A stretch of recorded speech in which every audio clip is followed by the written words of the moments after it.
আজকে এবং অনুষ্ঠিত হবে 26 জুলাই। আজকের সেশনটিতে আমাদের প্রশিক্ষক হিসেবে থাকছেন বর্ষণ রায় তূর্ণ। তিনি ব্লগিং এবং কন্টেন্ট রাইটিং সিভিল ইঞ্জিনিয়ারিং এ অনার্স করলেও ব্লগিং এবং কন্টেন্ট রাইটিং এ তিনি বেছে নিয়েছেন পেশা হিসেবে। প্রায় 2 বছরের অভিজ্ঞতায় তিনি নিজের 3টি ব্লগ তৈরি করেছেন। এছাড়াও তিনি ফাইবারে লেভেল 2 ফ্রিল্যান্স রাইটার হিসেবে কাজ করছেন এবং যুক্তরাষ্ট্র ভিত্তিক প্রতিষ্ঠান বোল্ড সিটি বর্ডসে কন্টেন্ট মার্কেটিং ম্যানেজার হিসেবে আছেন। বর্তমানে তিনি লার্নিং বাংলাদেশে ইনস্ট্রাক্টর হিসেবেও আছেন এবং ইন্টারেক্টিভ কেয়ারস এর একজন কন্টেন্ট কন্ট্রিবিউটর হিসেবে কর্মরত আছেন।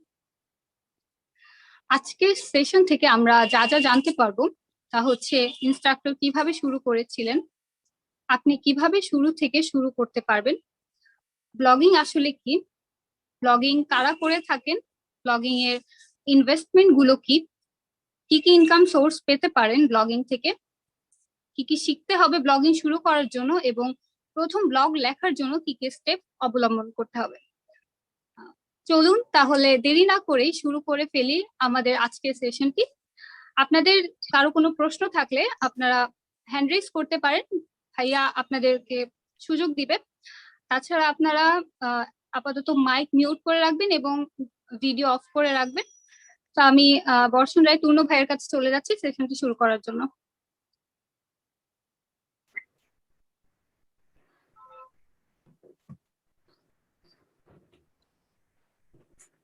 ভাইয়া আপনার মাইক মিউট করা, একটু কাইন্ডলি। Sorry, thank you. আমি আগে একটু বলে নেই যে যদি আমার মাইক এরকম মিউট থাকে অথবা যদি কোনো ইন্টারাপশন হয় তাহলে আমাকে যাতে একটু কোঅর্ডিনেটর যারা আছেন তারা একটু জাস্ট খালি নোটিফাই করে দিয়ে। ওকে, সো থ্যাংক ইউ এভরিওয়ান আজকের এই সেশনটাতে জয়েন করার জন্য। এই সেশনটা মূলত হচ্ছে 2 দিনের একটা বুট ক্যাম্প, যেই বুট ক্যাম্পে সকল আলোচনা থাকবে ব্লগিং এন্ড কন্টেন্ট রাইটিং নিয়ে। এই প্যান্ডেমিক সিচুয়েশনে একজন ফ্রিল্যান্সার হিসাবে, একজন রাইটার হিসাবে, ফ্রিল্যান্স কন্টেন্ট রাইটার হিসাবে আপনি কিভাবে আপনার ক্যারিয়ার করতে পারেন এবং কি কি স্টেপ জানা দরকার এবং ব্লগিং রিলেটেড এবং কন্টেন্ট রাইটিং রিলেটেড যত ধরনের বিষয়গুলো রয়েছে সেই বিষয়গুলো নিয়ে আমরা আলোচনা করার চেষ্টা করব। So thank you Interactive Cares. আমি ইন্টারেক্টিভ কেয়ারস এর সাথে অনেকদিন ধরেই জড়িত রয়েছি এবং আপু যেভাবে বললেন যে একজন কন্টেন্ট কন্ট্রিবিউটর হিসেবে আছি। সো ইন্টারেক্টিভ কেয়ারস এর যারা রয়েছে তারা আমার খুবই আপন এবং হচ্ছে এই ইন্টারেক্টিভ কেয়ারস আমাকে এত ভালো একটা সুযোগ করে দেওয়ার জন্য, আপনাদের সাথে কানেক্ট হতে পারা একটা স্কোপ দেওয়ার জন্য আমি তাদেরকে ফার্স্টে থ্যাঙ্কস জানিয়ে নিচ্ছি। এবং সেই সাথে আমি আমার স্ক্রিনটা এখন শেয়ার করব। স্ক্রিনটা শেয়ার করে স্লাইড গুলো দেখবো এবং আমাদের আজকের সেশনটা মূলত শুরু করব। সো আই গেস আমার স্ক্রিন মেবি দেখা যাচ্ছে। আজকের সেশনটা হচ্ছে মূলত ব্লগিং নিয়ে, a way to earn during the pandemic. So blogging কথাটার ভিতরেই একটা রাইটিং রিলেটেড একটা ভাব আছে, রাইট? ব্লগিং বলতেই মানুষ, বেশিরভাগ মানুষই বোঝে যে অনলি রাইটিং, মানে রাইটিংটাই মেইনলি মানুষ ব্লগিং হিসেবে ধরে, বাট ব্লগিং কিন্তু আসলে রাইটিং না। রাইটিং হচ্ছে বা কন্টেন্ট রাইটিং হচ্ছে ব্লগিং এর অনলি একটা পার্ট বলতে পারেন। ব্লগিং করতে হলে আমরা একটা বিজনেস চিন্তা করতে পারি, একটা ব্লগকে বা একটা ব্লগিং ওয়েবসাইটকে। বিজনেস যদি একটা রান করতে হয় তাহলে কি কি আমাদের মাথায় রাখতে হয়? আমাদের first of all content generate করতে হয়, দেন হচ্ছে সেল জেনারেট করতে হয় এবং ওই সেল থেকেই আমাদের প্রফিট আসে এবং আমাদের এই বিজনেসকে যখন আমরা গ্রো করার চিন্তা ভাবনা করি, ওই গ্রো করার জন্য আমাদের অনেক ধরনের ইনভেস্টমেন্ট দরকার হয়, অনেক ধরনের স্ট্র্যাটেজি দরকার হয় একটা এস্টাবলিশড পজিশনে নিয়ে যাওয়ার জন্য। যেসব জিনিসগুলো আমাদের দরকার হয় একটা বিজনেসকে, এই ব্লগিংটাও কিন্তু সেম। সো একটা ব্লগ বলতে একটা ওয়েবসাইট বোঝায়, একটা ব্লগ বলতে কিন্তু জাস্ট নর্মালি একটা আর্টিকেল বোঝায় না। ওই ব্লগের আন্ডারে যেসব বিষয়গুলো থাকে, যেমন আর্টিকেল, তার লেআউট, তার ডিজাইন, তার মার্কেটিং স্ট্র্যাটেজি, সবগুলো মিলেই হচ্ছে একটা ব্লগ। সো আজকের আলোচনা থাকবে মেইনলি এই বিষয়গুলোই, এবং আজকের আলোচনায় কি কি এজেন্ডা থাকবে আমাদের সেগুলো ফার্স্ট আমি দেখে নিই। সো ফার্স্টে আমি শুরু করব আমার স্টোরি দিয়ে, আমি কি ছিলাম এবং কিভাবে ব্লগিং দ্বারা আমার লাইফ চেঞ্জ হয়েছে আমি বলতে পারি, and what is actually blogging. Blogging বলতে নর্মালি মানুষ যেরকম বোঝে সেই জিনিসের ধারাবাহিকতা থেকে একটু বেরিয়ে অ্যাকচুয়ালি ব্লগিংটা কি সেই জিনিসটা জানবো, এবং কারা ব্লগিং করতে চায় বা কারা ব্লগিং করতে পারে মেইনলি হচ্ছে সেই জিনিসটা জানবো, এবং কত টাকা ইনভেস্ট আমাদের দরকার হয় একটা ব্লগ শুরু করতে গেলে। আমি চেষ্টা করেছি একবারে কম এক্সপেন্স রাখার জন্য, একবার মিনিমাল কিছু এক্সপেন্স, ম্যান্ডেটরি কিছু এক্সপেন্স ইনভেস্টমেন্ট রাখার জন্য, যেগুলো আমাদের না করলেই নয়, সেগুলো দিয়েই আমরা যাতে স্টার্ট করতে পারি সেইভাবে আমি স্লাইডটা বানানোর চেষ্টা করেছি। এন্ড দেন একটা ব্লগ থেকে আমাদের কত ধরনের ইনকাম স্ট্রিম জেনারেট হতে পারে সেই জিনিসটা দেখবো, এবং লাস্ট আজকের সেশনের লাস্ট আমরা দেখবো যে কিভাবে বা কি কি জিনিস আমাদের দরকার হবে একটা ব্লগ রান করতে বা আমাদের ব্লগিং এ ক্যারিয়ার শুরু করতে।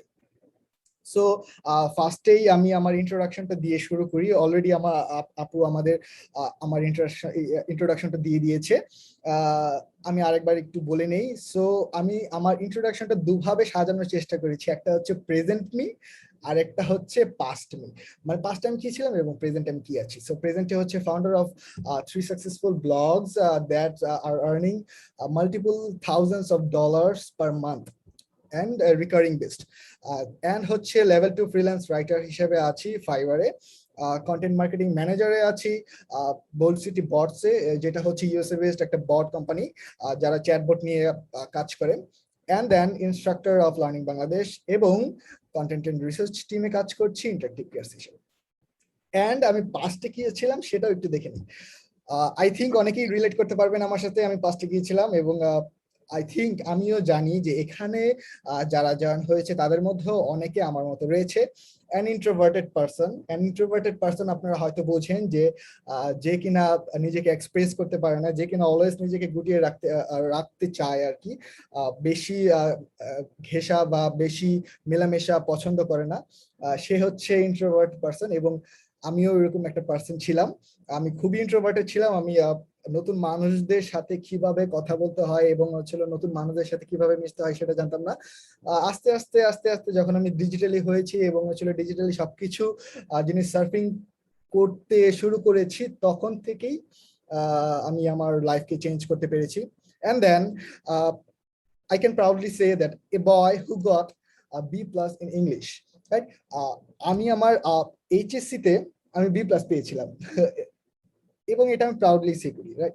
এটা আমি লুকানোরও কিছু মনে করি না, এবং হচ্ছে হলো আমি কারো কাছ থেকে যে লুকিয়ে হচ্ছে আমি একটু বেশি ডিমান্ড দেখাবো এরকমও কিছু মনে করি না। তাই আমি অলওয়েজ প্রাউডলি শেয়ার করি সবার সাথে যে আমি এইচএসসি তে B+ পেয়েছিলাম ইংলিশে, অ্যান্ড আমার এখন আমি লাইফের মোস্ট অফ দ্য টাইম আমি ইংলিশে কথা বলি, মোস্ট অফ দ্য টাইম আমি বাইরের দেশে ক্লায়েন্টদের সাথে ইংলিশে কমিউনিকেশন করার চেষ্টা করি, এবং আমার মূলত কাজই হচ্ছে ইংলিশ বেসড।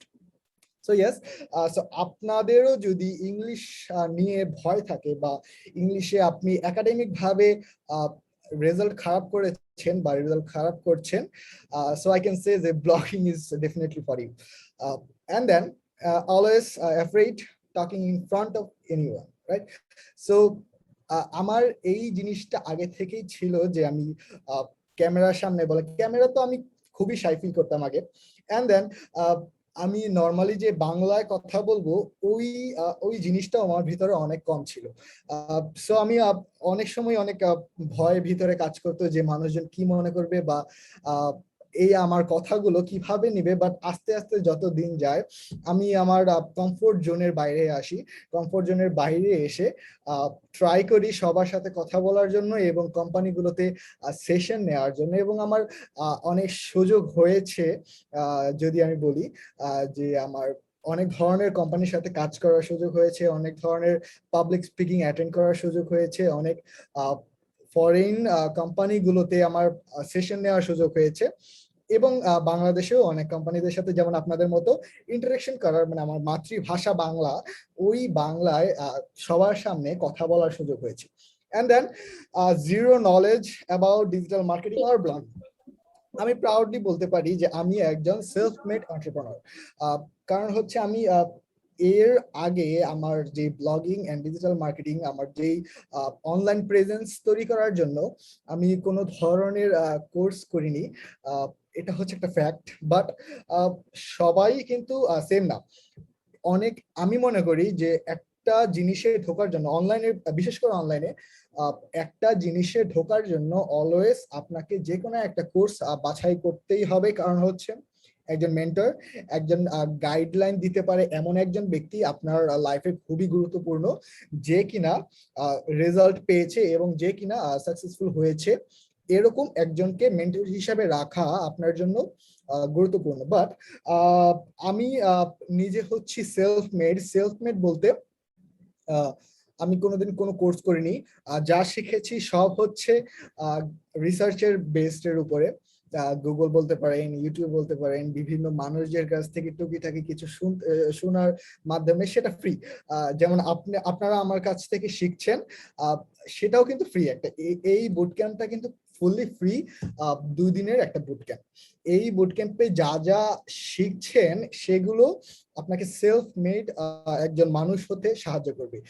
আপনি কোনো এক্সপেন্স খরচ না করেই আপনি অনেক ধরনের নলেজ গেইন করছেন। এবং আমিও সেম ছিলাম, আমি অনেক ধরনের সেশন অ্যাটেন্ড করতাম, অনেক ধরনের, শুধু বাংলাদেশি না, ফরেন যেসব, অ্যাব্রড যেসব মাল্টিন্যাশনাল কোম্পানিগুলোতে সেশন হতো, সেই সেশনগুলোতেও আমি এনরোল করার ট্রাই করতাম এবং অলওয়েজ খুঁজতাম যে কোথায় ফ্রি কোর্সগুলো পাওয়া যায়। আমি জানি অনেকেই আমার সাথে রিলেট করতে পারবেন যে অনেকেই আছেন এরকম যারা ফ্রি কোর্স খুঁজেন এবং ফ্রি কোর্স করতে পছন্দ করেন। আমিও এক টাইমে করতাম এবং আমিও এক টাইমে এরকম অনেক কোর্স করে শিখেছি। বলতে পারেন যে ব্লগিং আমাকে কেউ শিখিয়ে দেয়নি, আমি নিজে শিখেছি। সো আমি যদি শিখতে পারি তাহলে আপনি কেন পারবেন না, রাইট? আমি যেরকম ছিলাম, একজন ইন্ট্রোভার্টেড পারসন ছিলাম, একজন বি প্লাস ক্যাটাগরির স্টুডেন্ট ছিলাম, সেই স্টুডেন্ট থেকে ফ্রি কোর্স গুলো করতাম, সেইখান থেকে আমি যদি আমার ড্রিম লাইফ লিড করতে পারি, তাহলে আপনি কেন পারবেন না? And then have no money to invest in any business. আমার কোনো ধরনের মানি ছিল না আমার কোনো ধরনের ইনভেস্টমেন্টের জন্য। আমার ব্লগিং শুরু হয়, ব্লগ বলতে পারেন, আমার ফার্স্ট একটা ওয়েবসাইট শুরু হয় আমার এক বন্ধুর কাছ থেকে 1500 টাকা ধার নেওয়ার ফলে। আমি 1500 টাকা ধার নিয়ে একটা ওয়েবসাইট শুরু করি এবং এই ওয়েবসাইট থেকেই আমার এখন মান্থলি $1500+ আর্ন হয়। এবং $1500+ যদি আপনি বাংলাদেশি টাকায় কনভার্ট করেন তাহলে আই থিঙ্ক বুঝতে পারবেন এটার ডেপথ কতটুকু। সো এবং সেটা কিন্তু বেশি দিনের হয়নি, মোস্ট প্রবাবলি 2 ইয়ার্স এর আন্ডারে, 2 ইয়ার্স টাইমলাইনের ভেতরেই আমার এসব কিছু হয়েছে।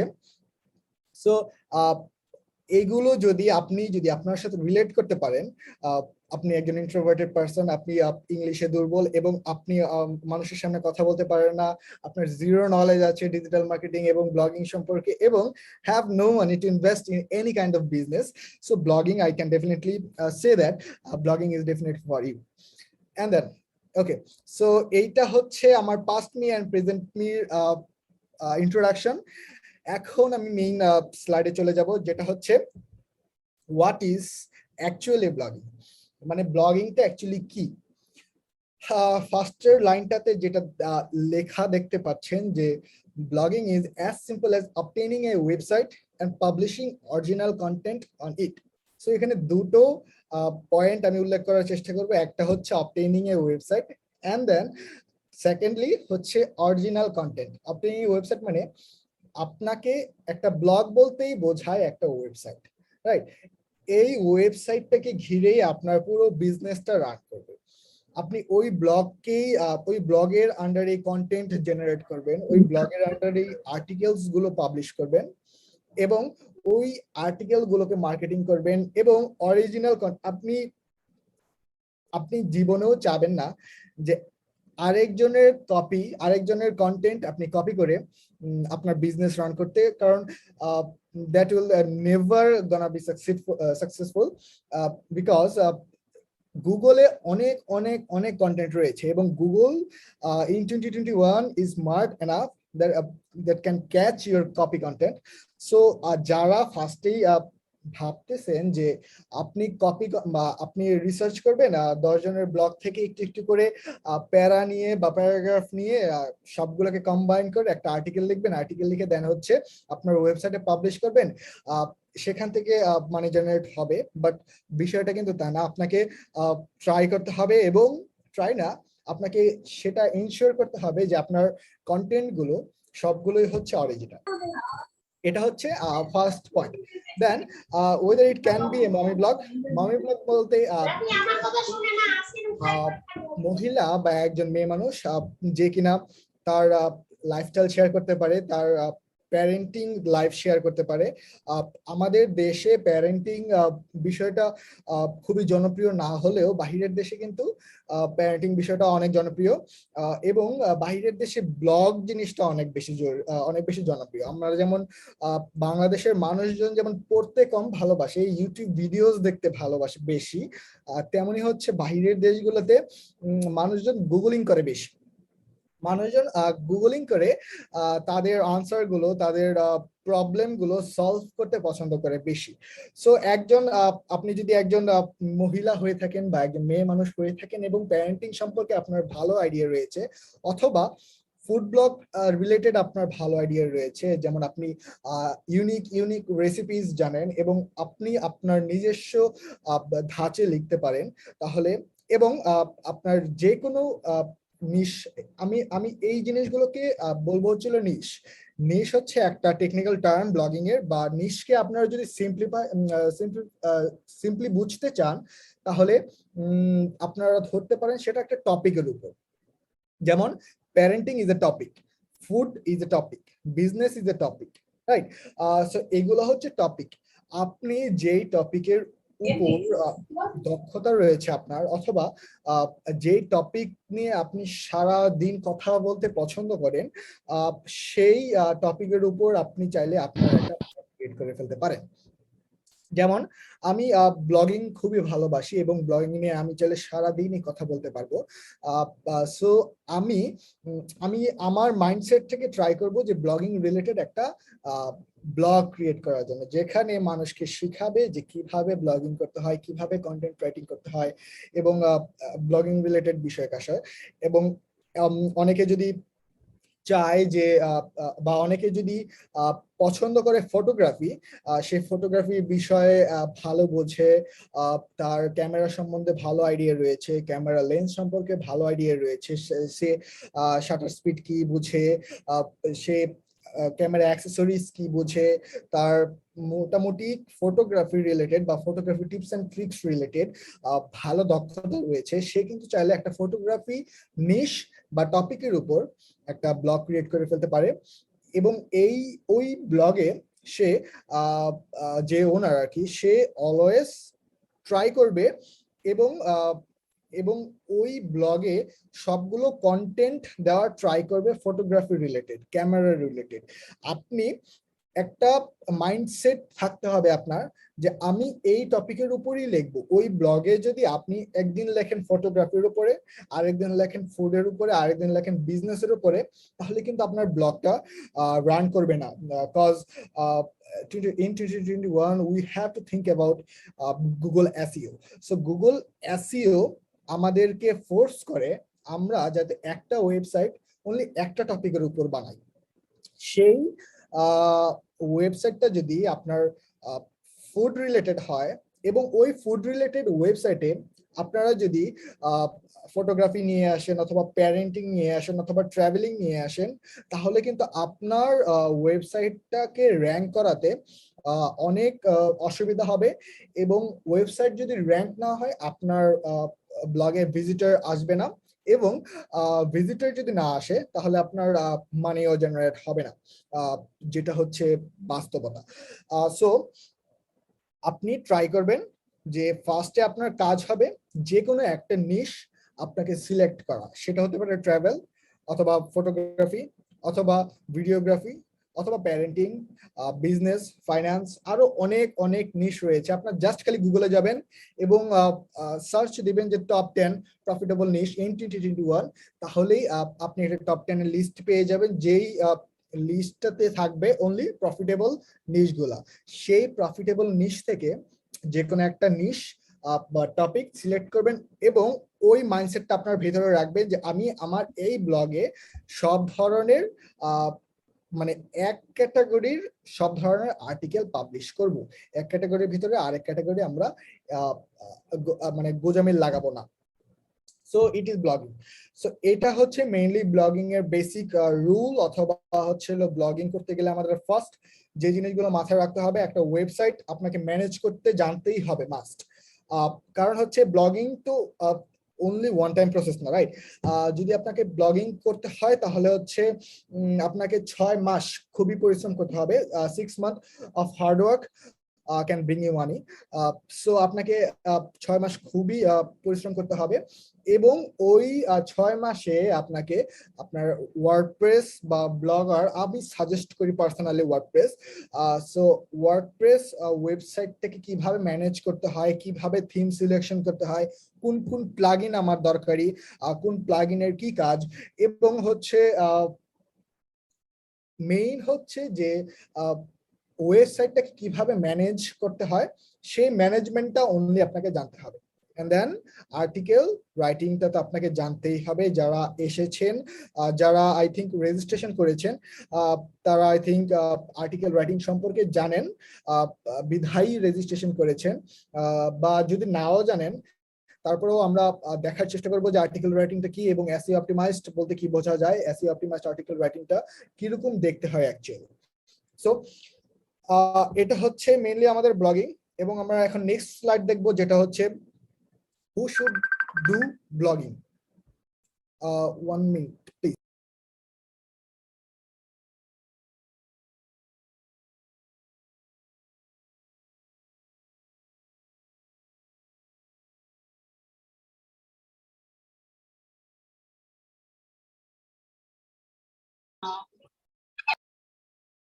ওকে, sorry for the interaction. I think আমাকে দেখা যাচ্ছে এবং শোনা যাচ্ছে। সো যেটা বলতেছিলাম আমি, যে হু should do blogging. So blogging হচ্ছে তাদের জন্য যারা প্যাসিভ ইনকাম জেনারেট করতে চায়। সো এখন আমি একটু বলবো প্যাসিভ ইনকাম এবং অ্যাক্টিভ ইনকাম সম্পর্কে। প্যাসিভ ইনকাম বলতে কি বোঝায়? ফার্স্টে আমরা জানো প্যাসিভ ইনকাম বলতে কি বোঝায়। প্যাসিভ ইনকাম হচ্ছে আপনি আপনার লাইফের একটা সার্টেন অ্যামাউন্ট অফ টাইম একটা বিজনেসের পিছে বা একটা জিনিসের পিছে আপনি শ্রম দিলেন, একটা হার্ডওয়ার্ক আপনি প্রসেস করলেন, এবং সেই হার্ডওয়ার্কের পরে একটা সার্টেন অ্যামাউন্ট অফ টাইম পরে আপনাকে আর কোনো ধরনের ওয়ার্ক করতে হচ্ছে না, বাট ওই বিজনেসটা থেকে আপনার কন্টিনিউয়াসলি টাকা আর্ন হচ্ছে মান্থলি, সেটা হচ্ছে প্যাসিভ ইনকাম। যেমন ব্লগিং। ব্লগিংটা কিভাবে প্যাসিভ ইনকাম, যে আপনি একটা আর্টিকেল পাবলিশ করলেন আজকে, বা আপনি রেগুলার 6 মান্থ ধরেন আপনি 50টার মতো আর্টিকেল পাবলিশ করলেন, এবং সেই 50টা আর্টিকেল কোনো না কোনো ভাবে র্যাঙ্ক হলো গুগলে, এবং গুগল থেকে ভিজিটর আসা শুরু করলো, এবং আপনার কিন্তু কাজ শেষ। আপনার কিন্তু ওই ব্লগটার উপরে আর কাজ করা লাগবে না। ওই ব্লগটার যদি 50টার মতো আর্টিকেল র্যাঙ্ক হয়ে যায়, এবং আপনাকে যদি আপনার ব্লগে যদি 10 থেকে 20 থেকে 30,000 প্লাস ভিজিটর্স পার মান্থ আসা শুরু করে, তাহলে কিন্তু ওই ব্লগ থেকে আপনি ইজিলি $1,000+ পার মান্থ আর্ন করতে হবে without any kind of work. So it is passive income. এখন হচ্ছে হলো অ্যাক্টিভ ইনকামটা সম্পর্কে একটু বলবো, যে অ্যাক্টিভ ইনকাম কি। অ্যাক্টিভ ইনকাম হচ্ছে হলো আমি জাস্ট দুটো এক্সাম্পল দেই। একটা হচ্ছে ফ্রিল্যান্সিং এবং আরেকটা হচ্ছে জব। জবে যেমন পার মান্থ শেষে আপনাকে একটা সার্টেন অ্যামাউন্ট টাকা দিচ্ছে, সেই টাকাটা বাড়বেও না, সেই টাকাটা কমবেও না, একটা job until you got promotion. So একটা সার্টেন অ্যামাউন্ট অফ টাকা আপনাকে বেতন হিসাবে দিচ্ছে, এবং আপনি যদি কাজ ছেড়ে দেন তাহলে কিন্তু আপনার সেই টাকাটাও চলে যাবে। সো এটা হচ্ছে এক ধরনের অ্যাক্টিভ ইনকাম। কাজ করলে টাকা, কাজ না করলে কোনো টাকা নেই। এন্ড দেন আরেকটা হচ্ছে ফ্রিল্যান্সিং। আপনার অর্ডার আসলে আপনি মানি জেনারেট করতে পারবেন, আপনার অর্ডার যদি না আসে আপনি মানি জেনারেট করতে পারবেন না। আপনি যদি ফ্রিল্যান্সিং এ বা ফাইবারে বা আপওয়ার্কে বলেন, freelancer.com এ বলেন, এগুলোতে যদি আপনি সময় দেন, তাহলে আপনি যদি একটা ক্লায়েন্ট আপনাকে যদি হায়ার করে এবং অর্ডার দেয়, তাহলে আপনার টাকা আসবে বা মানি জেনারেট হবে। আর যদি না করে তাহলে আপনার মানি জেনারেট হবে না। সো এটাকে বলা হয় হচ্ছে অ্যাক্টিভ ইনকাম। সো এই হচ্ছে দুটো অ্যাক্টিভ ইনকাম এবং প্যাসিভ ইনকামের মধ্যে তফাৎ। এবং আমার নিজের ব্যক্তিগত ব্লগিং শুরু করার পিছে বা ব্লগিং বিজনেসকে আমার ক্যারিয়ার হিসেবে নেওয়ার পিছে কারণ এটাই ছিল যে এটা হচ্ছে এক ধরনের প্যাসিভ ইনকাম, যে কিনা আমি যদি এখন আমার একটা ব্লগ, আমার তিনটা ব্লগ রয়েছে এবং এই তিনটা ব্লগের সবগুলোই মেনলি এখন আমাকে প্যাসিভ ইনকাম জেনারেট করে থাকে। দ্যাট মিনস আমি যদি এখন আমার কাজ ছেড়েও দেই, মানে আমি যদি এখন আমি সব ছেড়ে দিই, আমি ওই ব্লগে আর যাবো না, ওই ব্লগ আর ম্যানেজ করবো না, আমি ওই ব্লগকে আর দেখবো না, তারপরেও কিন্তু একটা সার্টেন অ্যামাউন্ট অফ মানি বা সার্টেন অ্যামাউন্ট অফ পেমেন্ট আমাকে পার মান্থ বেস ওই ব্লগগুলো জেনারেট করে থাকবে। সো এটা হচ্ছে সবচেয়ে হিউজ একটা পয়েন্ট ব্লগিং কে ক্যারিয়ার হিসেবে নেওয়ার জন্য। কারণ আমি মনে করি যদি আমি এখন আমি হচ্ছে ভার্সিটি লাইফের স্টুডেন্ট, রাইট? এখন যদি আমি যখন জবে যাব, জবে যাওয়ার সময় আমার একটা জব থাকলো, যেমন আমি হচ্ছে সিভিল ইঞ্জিনিয়ারিং এর স্টুডেন্ট। সো আমি যদি চাই যে ফিউচারে সিভিল ইঞ্জিনিয়ারিং রিলেটেড কোনো ধরনের জব ফিল্ডে যাওয়ার জন্য, এবং সেই জব ফিল্ডে গেলে ওইখানে যদি আমি টাইম দেই এবং আমার এই ব্লগগুলোতে যদি আমি টাইম না দিই, তারপরেও কিন্তু আমার এই ব্লগগুলো থেকে certain amount of money per month আমাকে জেনারেট হচ্ছে, এবং এই ব্লগগুলো পার মান্থ আমাকে certain amount of money generate করে দিচ্ছে, যেটা প্যাসিভ ইনকাম হিসেবে থাকছে। তার মানে সিভিল ইঞ্জিনিয়ারিং যে জব ফিল্ডে থাকবে সেখান থেকে তো একটা পেমেন্ট থাকবেই, এই ব্লগগুলো থেকেও আমার পেমেন্ট আসছে। তো এটা একটা এক্সট্রা মানি হিসেবে জয়েন হচ্ছে আমার মেইন যেই পেমেন্ট আছে সেই payment. And then those who want to improve their English skill. So as you know, I told you before, আমি ইংলিশকে এতটাই ভয় পেতাম যে ইংলিশ এসে, মানুষ তো এসে লেখার সময় অতটা ভয় পায় না। যে এসেটা লিখছে, এসে লেখার সময় আমরা কি করি, যে মনের মাধুরী মিশে যা মনে আসছে তাই দেওয়ার ট্রাই করছি। সো আমি ওই এসে লেখার সময় ওই এসেগুলোর সেন্টেন্স স্ট্রাকচারটা লিখতেও ভয় পেতাম, যে না জানি কি হয়, না জানি আমার টিচার এগুলো দেখে কি না কি মনে করে। আমি সেই স্টুডেন্ট থেকে বা সেই লেভেলের স্টুডেন্ট থেকে এখন আমি পার মান্থ বলতে গেলে 1.5 মিলিয়ন প্লাস ওয়ার্ডস লেখি আমি পার মান্থ, আমার ফ্রিল্যান্সিং ক্যারিয়ারের জন্য, আমার ব্লগিং এর জন্য, আমার অন্য ক্লায়েন্টের জন্য 1.5 মিলিয়ন প্লাস ওয়ার্ডস আমি পার মান্থ লিখি, এবং এই লেখাগুলোই আমার ক্যারিয়ার হয়ে দাঁড়িয়েছে, এই লেখাগুলোই আমার ইনকাম স্ট্রিম হয়ে দাঁড়িয়েছে। সো যদি আপনারা ইংলিশ স্কিল, ইংলিশ বলতে কিন্তু দুই রকমের আছে। একটা হচ্ছে যারা আইএলটিএস করার জন্য যায়, যারা একাডেমিকের জন্য যায়, একাডেমিকের জন্য কিন্তু অনেক হাই ইন্ড একটা ইংলিশ পোর্টফোলিও দরকার হয় এবং অনেক হাই ইন্ড নলেজেবল পারসন হতে হয়। কারণ হচ্ছে হলো ওই আইএলটিএস, জিআরই, স্যাট এগুলো পরীক্ষার সময় যে ধরনের ইংলিশ টার্মস গুলো ইউজ হয় সেগুলো কিন্তু আমাদের ডে টু ডে লাইফে ইউজ হয় না। সো সেই টার্মস গুলো কিন্তু যারা ইউএসএ তে রয়েছে, কানাডাতে রয়েছে বা ইউকে তে রয়েছে, তারা কিন্তু তাদের ডে টু ডে লাইফে এই টার্মস গুলো ইউজ করে না। সো আমাকে যে টার্ম গুলো ইউজ করতে হয় সেগুলো হচ্ছিল খুবই সিম্পল। আমরা যেমন বাংলা ভাষায় নর্মালি কথা বলি, ইউএস এর মানুষরা বা ফরেনের মানুষরাও কিন্তু ইংলিশে তাদের ডে টু ডে লাইফে আমাদের মতো ভাষা ব্যবহার করে থাকে। সো আপনি যদি আপনার ব্লগে কঠিন কঠিন ওয়ার্ড জেনারেট করেন বা কঠিন কঠিন ওয়ার্ড ইউজ করেন, তাহলে কিন্তু যে রিডার্সরা রয়েছে তারা পড়তে পারবে না, বা হচ্ছে যে তারা ওয়ার্ড গুলো বুঝবে না, এবং এই না বোঝার কারণে তারা হচ্ছে ফল ব্যাক করে আবার গুগলে চলে যাবে এবং অন্য একটা ব্লগ খুঁজবে, যেই ব্লগে ভাষাগুলো সাবলীল, ভাষাগুলো সিম্পল এবং ভাষাগুলো এমন ভাবে ইউজ হয়েছে যেগুলো ডে টু ডে লাইফে তাদের ইউজ হয়। সরি। এন্ড দেন 3 নম্বর পয়েন্ট হচ্ছে হলো those who want to do side hustle. Side hustle বলতে এটাই বুঝিয়েছি, আমি একটু আগেই আমি বলেছি যে আমি জবে গেলাম, জবে যাওয়ার পর আমার জব থেকে একটা আর্নিং হতে থাকলো, অ্যান্ড অ্যাজ ওয়েল অ্যাজ পাশাপাশি আমার ব্লগ গুলো সাইড হাসেল হিসাবে, যেগুলো আমি সাইড হাসেল করেছিলাম আমার স্কুল লাইফে বা কলেজ লাইফে বা ইউনিভার্সিটি লাইফে, সেই সাইড হাসেল গুলো আমাকে মানি জেনারেট করছে। সো এইটা হচ্ছে সাইড হাসেল। এবং হচ্ছে হলো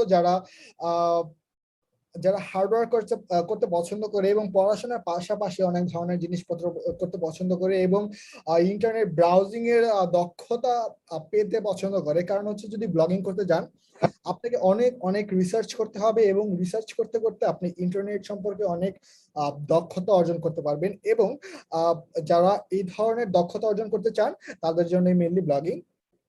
এন্ড দেন চলো ফোর্থ হচ্ছে দোজ হু হ্যাভ পেশেন্স। কারণ আমি ফার্স্টে শুরু করেছিলাম যে blogging is not any kind of shiny syndrome, right? কোনো ধরনের শাইনি অবজেক্ট না কিন্তু ব্লগিং। ব্লগিং যদি করতে হয় আপনাকে 1 দিন 2 দিন বা 1 সপ্তাহ 2 সপ্তাহ টাইম দেওয়া, কিন্তু ব্লগিং এর কাছে কোনো কিছুই না। আপনি যদি শুরু থেকে, দ্যাট মিনস ডে 1 থেকে 6 মান্থের লাস্ট ডেট পর্যন্ত আপনি যদি একটু ভালোভাবে পরিশ্রম করতে পারেন বা ভালোভাবে হার্ডওয়ার্ক করতে পারেন স্ট্র্যাটেজিক ওয়েতে বা রাইট ওয়েতে এবং পেশেন্টলি, কারণ হচ্ছে হলো আমার এমনও সময় গিয়েছে যখন আমি ফার্স্ট আমার ব্লগটা শুরু করেছি, সেই ব্লগটা সাকসেস হতে সময় লেগেছে 1.2 ইয়ার্স এর মতো। 1.2 ইয়ার্স এর মতো সময় লেগেছে, যেটা কিনা অ্যাজ ইউজুয়াল টাইমলাইনের থেকে বেশি।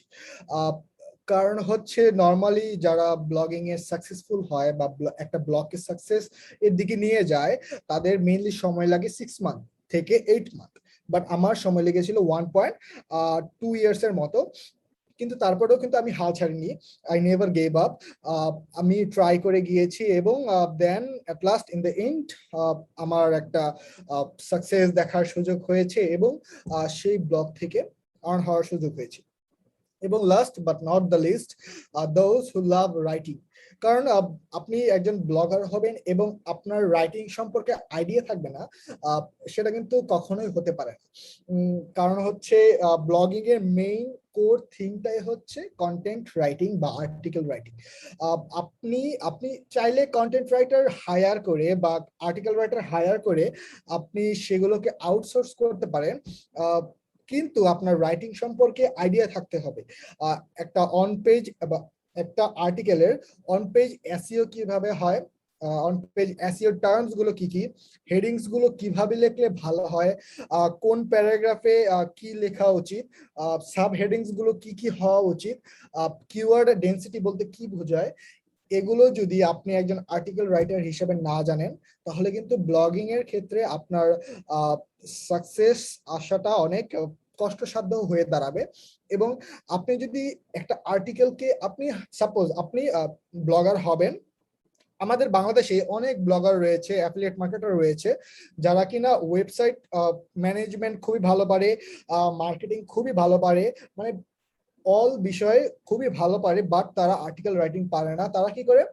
আর্টিকেল রাইটার হায়ার করে, আর্টিকেল রাইটার হায়ার করে তাদের কন্টেন্ট গুলোকে জেনারেট করে। বাট সেই ব্লগার, সেই ব্লগ ওনার যদি না বোঝে যে কোন আর্টিকেল গুলো ভালো, কোন আর্টিকেল গুলো এসইও অপটিমাইজড, কোন আর্টিকেল গুলো র্যাঙ্ক হবে, এবং সেইগুলো যদি সে না বুঝে জাস্ট খালি অনলি তার ওয়েবসাইটে কন্টেন্ট পাবলিশ করতেই গেল, তাহলে কিন্তু তার সাকসেস আসা অনেক ডিলে হয়ে যাবে। আমি বলছি না যে সাকসেস আসবে না, একটা certain time of period, after a certain time of period হয়তো তার সাকসেস আসতে পারে, বাট সাকসেসটা অ্যাজ ইউজুয়াল টাইম থেকে অনেক বেশি ডিলে হয়ে যাবে, রাইট?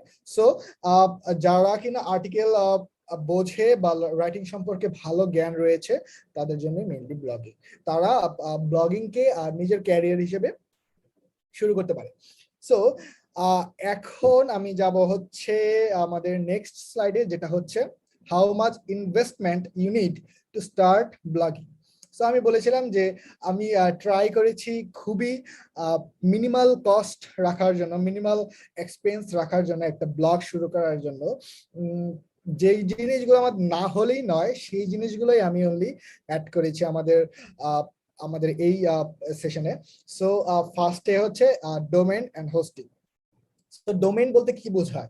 ডোমেইন বলতে যে জিনিসটা আমরা বুঝি সেটা হচ্ছে একটা পার্টিকুলার নেম। আমার নাম যেমন তূর্ণ, রাইট?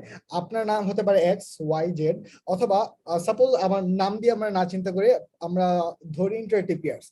আমরা ইন্টারেক্টিভ কেয়ার্স কি নামে জানি? আমরা ইন্টারেক্টিভ কেয়ার্স জানি হচ্ছে interactivecares.com, রাইট? এই জিনিসটাই হচ্ছে মেইনলি একটা ডোমেইন। এই ডোমেইনটাই হচ্ছে একটা ব্র্যান্ডের পরিচয়, একটা ব্লগ ওনারের পরিচয়। যেমন আপনি যদি ফুড রিলেটেড আপনি লেখা পছন্দ করেন বা রেসিপিস রিলেটেড লেখা পছন্দ করেন, আপনার ডোমেইন নেমটা থাকবে ফুড বা রেসিপি রিলেটেড। আপনার ডোমেইন নেমটাই রিফ্লেক্ট করবে আপনার ব্লগের ভেতরে কি আছে। যেমন যদি আমি ধরি যে একটা নর্মাল একটা ডোমেইন নেম চিন্তা করি, হ্যাঁ, সাপোজ travelingguide.com। সো এই ডোমেইন নেমটা থেকে আমরা ফার্স্টেই কি মাথায় আসছে আমাদের, যে এই এই ব্লগটা বা এই ডোমেইনটা হচ্ছে ট্রাভেলিং রিলেটেড। এই ডোমেইনে গেলে আমি ট্রাভেলিং রিলেটেড যত বিষয় রয়েছে সেগুলো জানতে পারবো। সো এটাই হচ্ছে ডোমেইনের মেইন বৈশিষ্ট্য। গুগলও কিন্তু এরকম ভাবেই বুঝতে পারে যে এই ডোমেইনের আন্ডারে কি রয়েছে এবং সেই হিসাবেই আপনাকে র্যাঙ্ক করায়, আপনাকে গুগলে ফার্স্ট পেজে র্যাঙ্ক করায়। যেমন আপনি travelingguide.com, সাপোজ travelingguide.com, এখানে ট্রাভেলিং রিলেটেড লেখা রয়েছে। গুগল ফার্স্টেই বুঝে গিয়েছে যে তার ওয়েবসাইটে travelingguide.com, তার মানে এখানে ট্রাভেলিং রিলেটেড কথাবার্তা রয়েছে। কিন্তু গুগল যখন যাবে যে তার ওয়েবসাইটে যদি দেখে যে ট্রাভেলিং এর বাহিরেও কোনো ধরনের আর্টিকেল পাবলিশড রয়েছে যেটা কিনা ট্রাভেল রিলেটেড না, বা ট্রাভেল যে টপিকটা রয়েছে সেই টপিকের সাথে একেবারেই যায় না, তখন কিন্তু গুগল বুঝবে যে এটা হচ্ছে কোনো ধরনের এক্সপার্টের ওয়েবসাইট না, এটা হচ্ছে অনলি একটা জেনারিক ওয়েবসাইট যেখানে ট্রাভেলের বাহিরেও অনেক ধরনের টপিক নিয়ে আলোচনা করা হয়।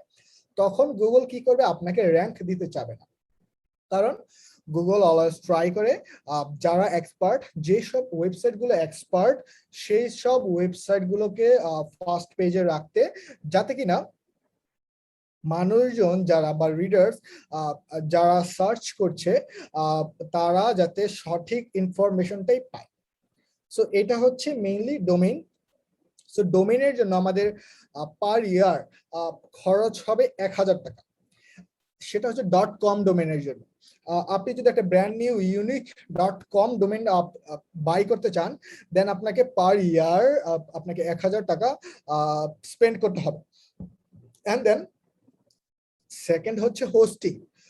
হোস্টিংটা কি? হোস্টিংটা হচ্ছে আমাদের একটা ওয়েবসাইটের যত ধরনের ডেটা আছে, যত ধরনের ডেটাবেস রয়েছে এবং ইনফরমেশনস রয়েছে, সেগুলো একটা স্টোর করার জন্য একটা জায়গা প্রয়োজন হয়। সেই জায়গাটার নামই হচ্ছে হোস্টিং। এবং আমাদের মোবাইলের মেমোরি কার্ড, যেমন আমরা মেমোরির ভিতরে যেমন অনেক কিছু, অনেক ডেটা, অনেক ইমেজেস, অনেক কন্টেন্ট, অনেক ভিডিওস আমরা স্টোর করে রাখি, তেমনই হচ্ছে আমাদের ওয়েবসাইটের হোস্টিং। সেই হোস্টিং এ বিভিন্ন ধরনের ডেটাবেস, ফাইলস, ইমেজ এবং ইনফরমেশন গুলো সবকিছু এখানে স্টোর থাকবে। এবং এটা আপনি পেয়ে যাবেন 300 থেকে 700 টাকা পার মান্থ। এটা হচ্ছে মান্থলি বেসড, আপনাকে পেমেন্ট করতে হবে। আপনি চাইলে ইয়ারলিও করতে পারেন, বাট ইয়ারলি হচ্ছে খরচটা একটু বেশি, তাই আমি মান্থলি রাখার ট্রাই করেছি। যে হোস্টিংটা আপনি 300 থেকে 700 টাকার মধ্যে পেয়ে যাবেন, যেটা কিনা আপনাকে পার মান্থ আপনাকে পে করতে হবে। 300 থেকে 700 আমি কেন বলছি, কারণ হচ্ছে হোস্টিং এ অনেক ধরনের প্ল্যানস রয়েছে, যেমন আপনি 5 GB এসএসডি স্টোরেজ নিতে পারেন, আপনি 10 GB এসএসডি স্টোরেজ নিতে পারেন। এরকম ভাবে আপনার প্ল্যানিং এর উপর বা আপনার যে প্রাইসিংটা রয়েছে সেটা নির্ভর করবে। দেন 2 নাম্বার হচ্ছে এসইও টুলস। সো আমাদের একটা ব্লগ শুরু করার জন্য কিওয়ার্ড রিসার্চ প্রয়োজন হবে, নিশ রিসার্চ প্রয়োজন হবে, অনেক ধরনের ক্যাটাগরি রয়েছে, যেমন হচ্ছে ইমেজ বানানোর জন্য ক্যানভা প্রয়োজন হবে, আমাদের আর্টিকেলস গুলোকে প্রুফ রিড করার জন্য গ্রামারলি প্রয়োজন হবে, আমাদের কন্টেন্ট গুলোকে এসইও অপটিমাইজ করার জন্য এইচআরএফস এবং সার্ফার এসইও এর মতো টুলস প্রয়োজন হবে। এই টুলস গুলো কিন্তু আপনাকে কেউ শিখিয়ে দিবে না, আপনাকে নিজে নিজেই শিখতে হবে। এগুলো যারা ব্লগার রয়েছে সবাই নিজে নিজে শিখে থাকে। সো আপনাকে হচ্ছে নিজে নিজে শিখতে হবে, এবং এই টুলস গুলো কিন্তু খুবই ইজি টু ইউজ। সো এই টুলস গুলোর জন্য আপনাকে পার মান্থ 500 থেকে 1000 টাকার মতো পে করতে হবে। এই টুলস গুলো আপনার ব্লগকে গ্রো করতে সাহায্য করবে, এবং এগুলো খুবই ম্যান্ডেটরি টুলস, যেগুলো কিনা না হলেই হবে না। একটা ব্লকে যদি স্ট্র্যাটেজিক ওয়েতে আপনি গ্রো করতে চান, এই এসইও টুলস গুলোর সহায়তা আপনাকে নিতেই হবে। সো এন্ড দেন আমাদের থার্ড লিস্টে আছে হচ্ছে আর্টিকেলস। আমি যে বলেছিলাম যে ব্লগার বা একজন ব্লগার কিন্তু একজন কন্টেন্ট রাইটার না, একজন বা যে ব্লগ ওনার সেই যে সব আর্টিকেলের ওনার তাও কিন্তু না। ব্লগাররা সচরাচর কি করে, যে তার ওয়েবসাইট থেকে শুরু করে, মার্কেটিং থেকে শুরু করে, বিভিন্ন স্ট্র্যাটেজি থেকে শুরু করে সবকিছু সে হ্যান্ডেল করার ট্রাই করে, বাট আর্টিকেল গুলো অন্য মানুষজনকে দিয়ে লেখায়, যে কিনা এক্সপার্ট, যে কিনা আর্টিকেলের এসইও অপটিমাইজড আর্টিকেলটা কিভাবে লিখতে হয় সেগুলো বুঝে সেই সে ট্রাই করে যে এরকম প্রফেশনাল রাইটার হায়ার করতে। So a writer usually charges $10 to $20 per 1000 words. যেমন আমি যদি আমার নিজের কথা চিন্তা করি, যে আমি নিজে per 1000 words আমি $30 পর্যন্ত চার্জ করে থাকি। কারণ হচ্ছে কারণ আমি জানি আমার আর্টিকেল গুলো যদি আমি যেভাবে লিখবো সেই আর্টিকেল গুলো র্যাঙ্ক হওয়ার চান্স, যদি তার এসইও, তার ওয়েবসাইটের টেকনিক্যাল এসইও এবং অন্যান্য অফ পেজ এসইও গুলো সবকিছু ঠিকঠাক থাকে, তাহলে আমার আর্টিকেল গুলো র্যাঙ্ক হওয়ার চান্স 99%। সো আমি ট্রাই করি 1000 ওয়ার্ডসে আমি $30 প্লাস চার্জ করার ট্রাই করি। বাট আমাদের অনেক বাংলাদেশি রাইটার্স রয়েছে যারা কিনা খুবই অল্প দামে বা অল্প মূল্যে আপনি হায়ার করতে পারেন মান্থলি রিকারিং বেসড হিসাবে। যেমন আপনি কিন্তু এমন অনেক রাইটার পেয়ে যাবেন বাংলাদেশি, বিশেষ করে বাংলাদেশি, কারণ যারা ফরেন রাইটার রয়েছে তাদের এক্সপেন্স বা তাদের ডিমান্ড আরো অনেক বেশি। তাই আপনি যদি নিজে আর্টিকেল রাইটিং না পারেন, বাট আপনি চান যে একটা ব্লগিং বিজনেস আপনি রান করবেন, সো আপনি বাংলাদেশি যে কোনো একটা আর্টিকেল রাইটার হায়ার করতে পারেন, যে কিনা আপনাকে 1000 থেকে 1500 ওয়ার্ডস এর মতো লিখে দিবে অনলি 500 থেকে 1000 টাকার বিনিময়ে। এরকম অনেক রাইটার রয়েছে যারা কিনা এরকম চার্জ করে। আপনি চাইলে তাকে পার্মানেন্টলি মান্থলি বেসড লিখে রেখে হায়ার করতে পারেন আপনার টিমের একজন মেম্বার হিসাবে, যে কিনা আপনাকে পার মান্থে 20 থেকে 30টা আর্টিকেল লিখে দিবে, এবং সেই 20 থেকে 30টা আর্টিকেলের বিনিময়ে আপনি একটা কন্ট্রাক্ট করে নেবেন যে আমি এত টাকা দিব এতগুলো আর্টিকেলের বিনিময়ে।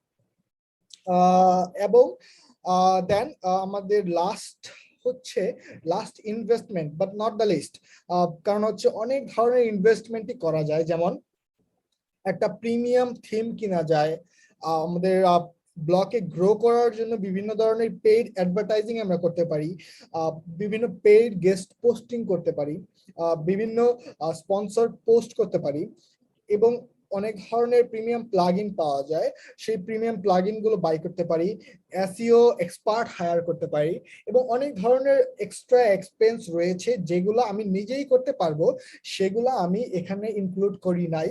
কারণ হচ্ছে আমি যেভাবে শুরু করেছিলাম আমি সবচেয়ে মিনিমাল এক্সপেন্স রেখে আমার ব্লগিং জার্নিটা শুরু করেছিলাম, এবং আমি চাই আমার কথা শুনে যারা বা আমাকে ফলো করে যারা নেক্সট ব্লগিং বিজনেস শুরু করবে তারাও যাতে খুবই মিনিমাল প্রাইজিং রেখে বা মিনিমাল ইনভেস্টমেন্ট রেখে একটা বিজনেস শুরু করতে পারে।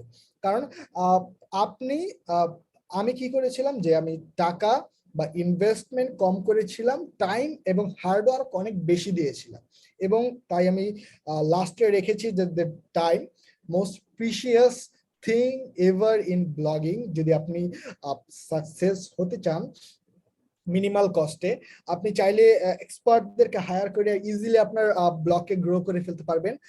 সেখানে আপনার টাকা ইনভেস্ট বেশি করতে হবে, এবং আপনি যদি ইনভেস্ট কম করতে চান তাহলে আপনাকে হার্ডওয়ার্ক বেশি করতে হবে। এই হচ্ছে আমার 4 ধরনের মেইন ইনভেস্টমেন্ট, এবং যেটা আপনাকে করতেই হবে, এবং যেটা না করলে আপনি একটা ব্লগিং বিজনেস শুরু করতে পারবেন না। এই 4 ধরনের ইনভেস্টমেন্ট যদি আপনি ঠিকঠাক মতো ইনভেস্ট করে স্ট্র্যাটেজিক এবং রাইট ওয়েতে রাইট প্যাথে আপনি যদি চলতে পারেন, তাহলেই 6 থেকে 8 মান্থ পরে আপনার একটা সাকসেসফুল রেজাল্ট আসার সম্ভাবনা রয়েছে। এবং সেটা আমি বলছি না যে 6 থেকে 8 মান্থ পরেই আসবে, কারণ আমার নিজেরই ডিলে হয়েছিল মেবি 4 মান্থের মতো। 1.2 years later I have my first dollar from my blog. So আমি বলছি না যে 6 থেকে 8 মান্থ পরেই আপনাকে আপনার যে ব্লগটা রয়েছে সেই ব্লগটা সাকসেস হবে। সেটা ডিলে হতে পারে, but you shouldn't give up. আপনি কখনোই গিভ আপ করবেন না, কারণ আপনি ব্লগিং এর ক্ষেত্রে গিভ আপ করে দিলেন তো আপনার ক্যারিয়ার আর রান হলো না। যেমন আমি ফার্স্টে বলেছিলাম যে blogging is not any kind of shiny object, যে একদিনে বা 2 দিনে বা 1 সপ্তাহে বা 2 সপ্তাহে আপনার একটা বিজনেস এস্টাবলিশড হয়ে যাবে, একটা বিজনেস ক্যারিয়ার রান হয়ে যাবে। সো আপনাকে হার্ড ওয়ার্ক করতে হবে, এবং সেটা 6 মান্থের উপরে করতে হবে। আপনি জাস্ট খালি 6 মান্থ ধরে রাখেন যে 6 মান্থ পরে আপনার রেজাল্ট আসা শুরু হবে, আপনার ভিজিটার্স আসা শুরু হবে। এমনও টাইম ছিল যে আমার ব্লগে 2 থেকে 3 বা 4 থেকে 5 মাস আমার ব্লগে ভিজিটর ছিলাম আমি অনলি। মানে আমার ব্লগ কেউ দেখতো না, আমার ব্লগ কেউ জানতো না, আমার ব্লগ গুলো কেউ পড়তো না, আর্টিকেল গুলো কেউ পড়তো না, এবং ওই ব্লগে ভিজিটার্স ছিলাম অনলি আমি। সো সেই জিনিসটা খুবই ডিপ্রেসিং, আই নো। সেটা আপনাদেরও লাগবে, but don't give up, just খালি কাজ করে যান, দেন হচ্ছে আই থিঙ্ক আপনার একটা সাকসেসফুল রেজাল্ট আসবে। এখন আমি চলে যাবো আমার নেক্সট স্লাইডে, যেটা হচ্ছে how many income streams are open if you can learn blogging. মানে আমাদের যদি আমরা একটা ব্লগ দাঁড়া করতে পারি বা একটা ওয়েবসাইট, যে ওয়েবসাইটটা মেইনলি কন্টেন্ট বেসড, সেই ওয়েবসাইটে দাঁড়া করাতে পারি, সেই ওয়েবসাইট থেকে কি ধরনের আর্নিং হওয়ার পসিবিলিটিস রয়েছে, বা কি কি উপায়ে আমরা আমাদের মানি জেনারেট করতে পারি, বা আমাদের ইনকাম স্ট্রিমস গুলো কি কি হবে, সেইগুলো একটু দেখবো। ফার্স্টেই আমরা সবাই জানি যে আমরা আমাদের ফার্স্ট ইনকাম স্ট্রিমটা হতে হবে অ্যাডস দিয়ে। আমরা তো সবাই গুগল অ্যাডসেন্স এর নাম শুনেছি, আমরা বিভিন্ন ইউটিউবারদের দেখি যে, এবং বিভিন্ন ভিডিওস যখন আমরা প্লে করি তখনই দেখবেন একটা অ্যাড রান হয়। ওই অ্যাড যখন রান হয়, যে ইউটিউবার রয়েছে যার অ্যাকাউন্ট, যার অ্যাকাউন্ট, সেই ইউটিউব ওনার কিন্তু একটা পার্সেন্টেজ পাচ্ছে। Same goes to blogging. এই আপনারা যখন গুগলে যাবেন, গুগলে গিয়ে একটা কিছু সার্চ দিবেন, সার্চ দেওয়ার পর একটা ওয়েবসাইটে যাবেন, সেই ওয়েবসাইটে গিয়ে আপনি দেখবেন যে বিভিন্ন ধরনের অ্যাডস আপনাকে শো করছে। সেই অ্যাডস গুলো থেকে আপনি যদি জাস্ট খালি অনলি ভিউ করেন, অথবা যদি কোনো ধরনের অ্যাকশন লাইক ওই অ্যাডসটাতে আপনি যদি ক্লিক করেন, তাহলেই ওই যে ব্লগ ওনার রয়েছে সেই ব্লগ ওনার একটা সার্টেন অ্যামাউন্ট অফ পেমেন্ট পাবে। সেই অ্যাড কোম্পানি থেকে। আপনারা সবাই গুগল অ্যাডসেন্স এর নাম শুনেছেন, বাট গুগল অ্যাডসেন্স ছাড়াও কিন্তু অনেক ধরনের অ্যাড নেটওয়ার্ক রয়েছে লাইক ইজোইক, মিডিয়া বাইন, দেন হচ্ছে আরো অনেক ধরনের রয়েছে যেগুলোর একটা একটা রিকোয়ারমেন্ট থাকে। যেমন ইজোইকের রিকোয়ারমেন্ট হচ্ছে আপনি আপনার ব্লগে যদি 10,000 ভিউয়ার্স পার মান্থ না থাকে তাহলে আপনি ইজোইকে অ্যাপ্লাই করতে পারবেন না। এবং মিডিয়া বাইনে হচ্ছে আপনার ব্লগে যদি 50,000 ভিজিটর্স পার মান্থ না থাকে তাহলে আপনি অ্যাপ্লাই করতে পারবেন না। এবং গুগল অ্যাডসেন্সে এমন কোনো ধরনের রিকোয়ারমেন্ট থাকে না। গুগল অ্যাডসেন্স যদি আপনার ব্লগ যদি সব ঠিকঠাক থাকে এবং আপনার ব্লগের টেকনিক্যাল জিনিসপত্র এবং কোনো ধরনের পেনাল্টি যদি না থাকে তাহলে you are good to go, you can apply in Google AdSense. Google AdSense মোটামুটি সবাইকেই তাদের পারমিশন দিয়ে থাকে বা তাদের যে অ্যাড নেটওয়ার্ক রয়েছে সেখানে ইনরোল করার সুযোগ দিয়ে থাকে। বাট গুগল অ্যাডসেন্সে টাকা কম আসে অ্যাড শো করানোর ফলে। ইজোইক, মিডিয়া বাইনের মতো যেগুলো রয়েছে বড় বড় অ্যাড নেটওয়ার্ক কোম্পানি, তাদের এখানে যদি আপনি অ্যাড প্লেসমেন্ট গুলো করেন বা তাদের থেকে যদি অ্যাড গুলো নেন সেখানে টাকা বেশি আসে। দেন নেক্সট হচ্ছে হলো earn by doing affiliate marketing. So affiliate মার্কেটিংটা কি একটু আমি ফার্স্টে বলে নেই। অ্যাফিলিয়েট মার্কেটিং হচ্ছে কোনো আপনার আপনি যদি আমি সহজ ভাষায় বলতে চাই, কোন একজন মানুষ একটা প্রোডাক্ট সে মেক করেছে, সে প্রোডাক্টের যাবতীয় সবকিছু সে দেখে।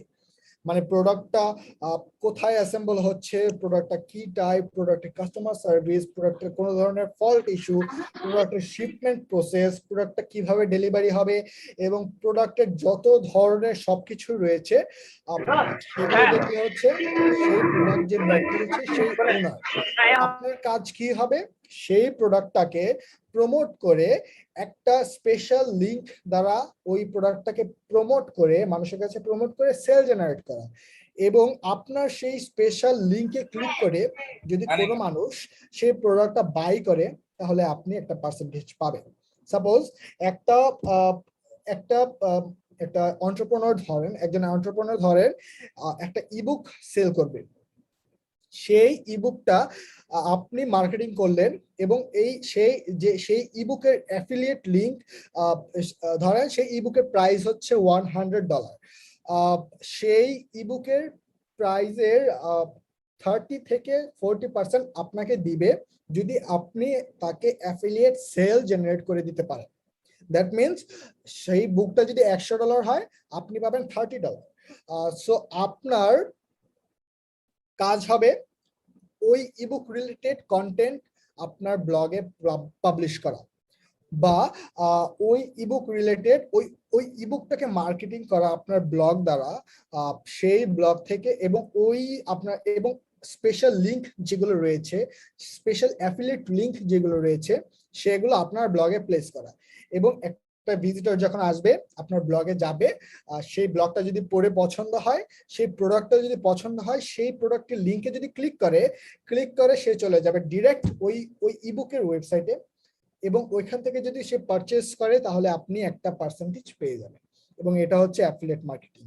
এবং বাংলাদেশের 80% আই ক্যান সে 80% ব্লগাররা অ্যাফিলিয়েট মার্কেটিং থেকে huge amount of money generate করে থাকে। Huge amount of money generate করে থাকে। কেন বলছি, কারণ হচ্ছে বাংলাদেশি যারা ব্লগার রয়েছে যাদেরকে আমি পার্সোনালি চিনি তারা সবাই অ্যাফিলিয়েট মার্কেটিংটাকে মেইন প্রায়োরিটি দিয়ে থাকে। রাইট, মেইন কারণ হচ্ছে অ্যাডস থেকে অ্যাফিলিয়েট মার্কেটিং এর কমিশনটা বেশি, বা অ্যাডস থেকে অ্যাডস রান করার থেকে অ্যাফিলিয়েট মার্কেটিং ইউজ করে, অ্যাফিলিয়েট মার্কেটিং সিস্টেমটাকে ইউজ করে বেশি আর্ন করা যায়। ওকে, দেন হচ্ছে হলো selling your own digital products. এটা হচ্ছে তো third number income stream. Digital product বলতে আমরা কি বুঝি সেটা একটু দেখবো এখন। ডিজিটাল প্রোডাক্ট হচ্ছে যে কোনো ধরনের ইবুক, যে কোনো ধরনের কোর্স, যে কোনো ধরনের অ্যাপ, অথবা হচ্ছে যে কোনো ধরনের ডিজিটাল সার্ভিস, অথবা হচ্ছে আপনি সাপোজ আমি একটা নর্মাল একটা এক্সাম্পল দেই যে Canva.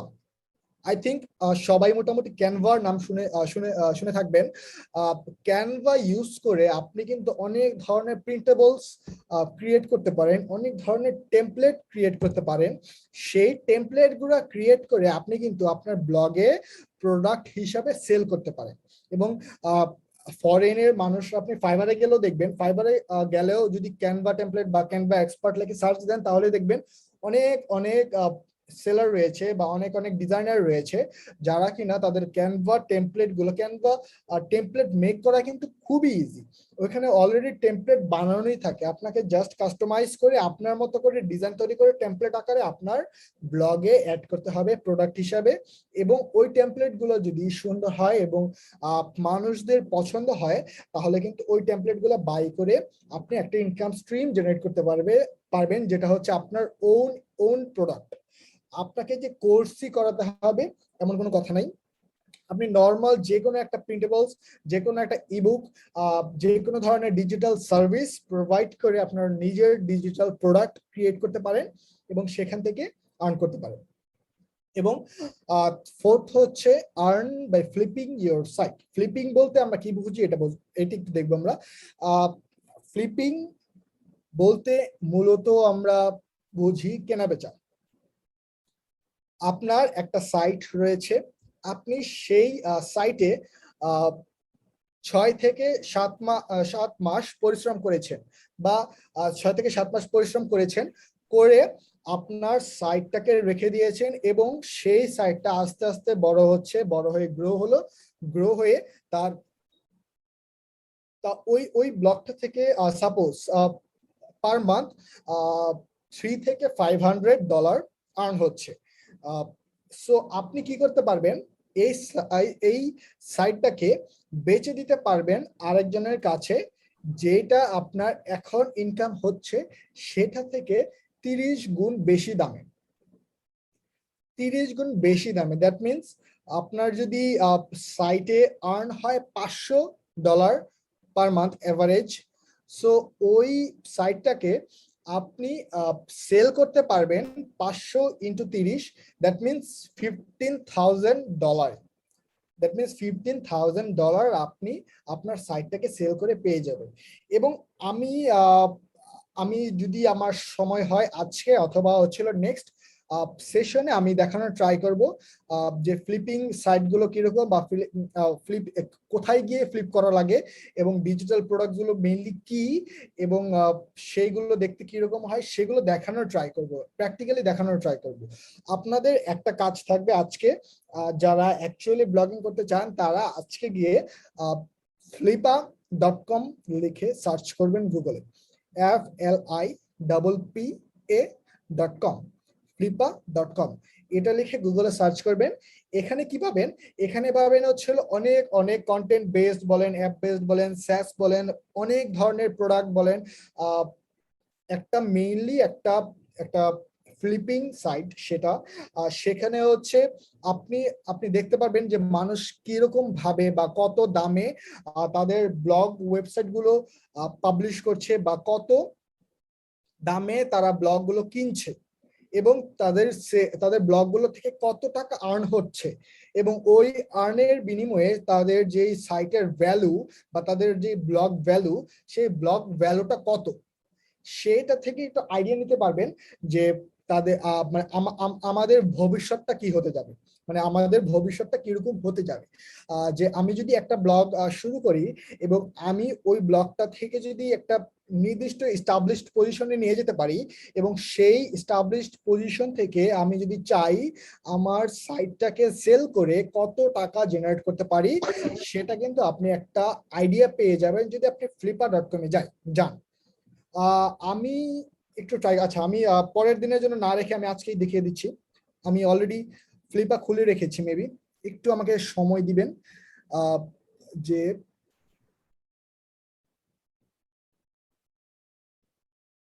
Okay, so I think আপনারা এটা দেখতে পাচ্ছেন, এটা হচ্ছে flippa.com। এই যে এখানে যে ইউআরএলটা, এটা হচ্ছে flippa.com। এই flippa.com এই flippa.com এ গেলে আপনারা দেখতে পারবেন, এই যে দেখতে পাচ্ছেন যে একটা ডোমেইন, সেই ডোমেইনটার টাইপ হচ্ছে ওয়েবসাইট এবং তার মনিটাইজেশন প্রসেস হচ্ছিল অনলি অ্যাডসেন্স, এবং সে পার মান্থ $1,890 পার মান্থ সে তার নেট প্রফিট, তার মানে তার এক্সপেন্স, তার পুরো রেভিনিউ বাদ দিয়ে, সবকিছু বাদ দিয়ে অনলি প্রফিট হচ্ছে তার $1,800 প্লাস। এবং সেই ডলারটাকে, মানে সেই ব্লকটাকে সে সেল করতে চাচ্ছে $60,000। Can you imagine? একটা সাইট, একটা সাকসেসফুল সাইট আপনি জাস্ট খালি সেল দিতে পারবেন $60,000। এবং এরকম ভাবে অনেক, খালি 60,000 যে সবচেয়ে হাইয়েস্ট তা কিন্তু না, এখানে দেখতে পাচ্ছেন যে $210,000 সে সেল করবে এবং তার নেট প্রফিট ছিল পার মান্থ 6,000 প্লাস।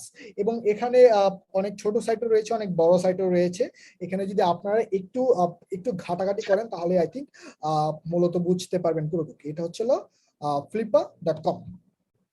ওকে, সো নেক্সট আমরা চলে আসি যে আপনার নেক্সট ইনকাম স্ট্রিমটা কি হতে যাবে, সেটা হচ্ছিল do freelancing as a content writer.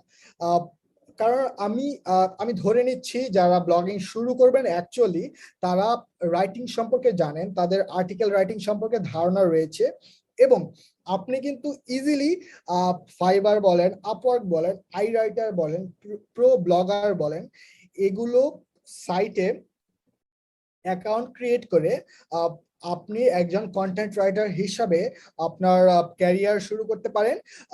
এবং নর্মালি জাস্ট খালি, কারণ অনেক অনেক ব্লগার রয়েছে যাদের ব্লগ ম্যানেজ করার টাইম নেই, তারা কি করে, তারা হচ্ছে এক্সপার্ট রাইটার্স হায়ার করে থাকে, এবং সেই এক্সপার্ট রাইটারদের কাজ হচ্ছে নর্মালি 1 থেকে 1500 ওয়ার্ডস এর ব্লগস লেখা বা ব্লগ পোস্ট বা আর্টিকেল লেখা, এবং সেই আর্টিকেল থেকে একটা ইনকাম জেনারেট করা। এবং আমি মেইনলি আমি as a level 2 affiliate writer in Fiverr, I charge normally $30 per 1,000 words.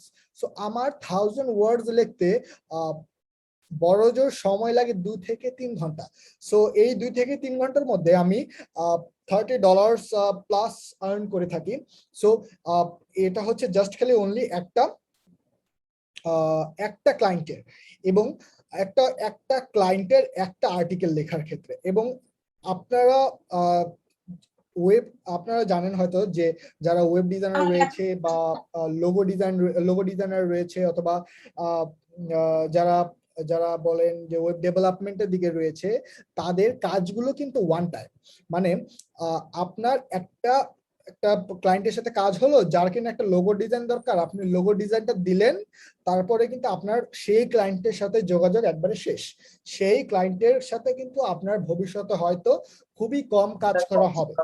এখন এই ফ্রিল্যান্স রাইটারের ক্ষেত্রে কিন্তু ব্যাপারটা খুবই ভিন্ন। আপনি জাস্ট খালি অনলি একটা ক্লায়েন্ট অথবা 2টা ক্লায়েন্ট অথবা 3টা ক্লায়েন্টকে স্যাটিসফাই করে আপনার কিন্তু ফ্রিল্যান্স ক্যারিয়ারটা দাঁড়া করাতে পারেন। কারণ হচ্ছে একটা ব্লগারের বা একজন ব্লগারের মিনিমাম যদি তার ব্লগিং বিজনেসটাকে ঠিক মতো গ্রো করতে হয়, তাহলে মিনিমাম তার 50 থেকে 60টার মতো আর্টিকেলস দরকার হয়। এবং সেই আর্টিকেলস এর জন্য সে অলওয়েজ ট্রাই করে একজন পার্মানেন্ট রাইটার হায়ার করতে। সো আপনি যদি আপনার লেখা দ্বারা, আপনার লেখাগুলো যদি এসইও অপটিমাইজ হয় এবং কিওয়ার্ড ডেনসিটি ঠিক থাকে, সহজ এবং সাবলীল ভাষায় লেখা থাকে, খুবই simple to learn, simple to read, simple to use হয়, এবং তার টার্মস মোতাবেক যদি আপনি কাজ করতে পারেন, আপনার ফার্স্ট আর্টিকেলটা, ফার্স্ট ইমপ্রেশনটা যদি আপনার ভালো হয়, সে কিন্তু আপনাকে পার্মানেন্টলি হায়ার করে ফেলবে। এবং আপনার কিন্তু আর ক্লায়েন্টের জন্য বসে থাকার দরকার হয় না। আপনি জাস্ট খালি একটা ক্লায়েন্ট বা 2টো ক্লায়েন্টকে স্যাটিসফাই করে আপনার ক্যারিয়ারটা পুরো সেটেল ডাউন করে ফেলতে পারেন। যেমন আপনি যদি একটা অনলি আর্টিকেল যার ওয়ার্ডস হচ্ছে 1000, সেটার জন্য চার্জ করেন $30, তাহলে চিন্তা করেন যে আপনাকে যদি একটা ক্লায়েন্ট হায়ার করে তার হোল প্রজেক্টের জন্য, দ্যাট মিনস 50 আর্টিকেলস, আমরা ধরে নিচ্ছি 50 আর্টিকেলস। সো 50 আর্টিকেলস এর জন্য যদি হায়ার করে, তাহলে 50 into 30, দ্যাট মিনস $1,500 আপনি জাস্ট খালি অনলি একটা ক্লায়েন্টের কাছ থেকে পেয়ে যাবেন। এবং last but not the least is do remote work as a virtual assistant. Virtual assistant বলতে আমরা কি বুঝি এটা একটু বুঝবো। একজন ব্লগারের একজন ব্লগার যে কিনা সাকসেস হয়েছে তার ব্লগকে গ্রো করার জন্য, যেমন আমার কথা যদি আমি চিন্তা করি, আমি আমার ব্লগের জন্য আমি নিজে আমার অন পেজ এসইও অপটিমাইজ করে থাকি, আমি নিজে আমার ওয়েবসাইট ম্যানেজ করে থাকি, আমি নিজে আমার ওয়ার্ডপ্রেস গুলোর যে ডেভেলপমেন্ট আছে সেগুলো করে থাকি, and then Pinterest মার্কেটিং বলেন, ইমেল মার্কেটিং বলেন, কোলাবোরেশন বলেন বা স্পন্সর পোস্ট বলেন, যত ধরনের কাজ রয়েছে সবগুলো আমি নিজে করে থাকি। দ্যাট মিনস আমি হচ্ছে যদি আমার মতো আমি যে কাজগুলো করি সেই কাজগুলো হচ্ছে একটা পার্টিকুলার ব্লগের জন্য। এবং আমার যদি কোনো ক্লায়েন্ট চায় যে তার ব্লগ যেটা রয়েছে সেই ব্লগটাকে ম্যানেজ করার জন্য একজন ভার্চুয়াল অ্যাসিস্ট্যান্ট রাখবে যে কিনা তার ব্লগের সবকিছু হ্যান্ডেল করবে, সেই জিনিসগুলো কিন্তু আপনি করতে পারেন। কারণ হচ্ছে আপনি একজন ব্লগার হয়েছেন বিধায় আপনি সবকিছু জানেন, ওয়েবসাইট ডিজাইন থেকে শুরু করে ওয়ার্ডপ্রেস ম্যানেজমেন্ট থেকে শুরু করে off page marketing, email marketing, and then growing your own blog. কারণ অলরেডি আপনি একজন সাকসেসফুল ব্লগার হিসাবে আছেন, সো আপনি জানেন যে কোনগুলো কাজ করবে এবং কোনগুলো কাজ করবে না।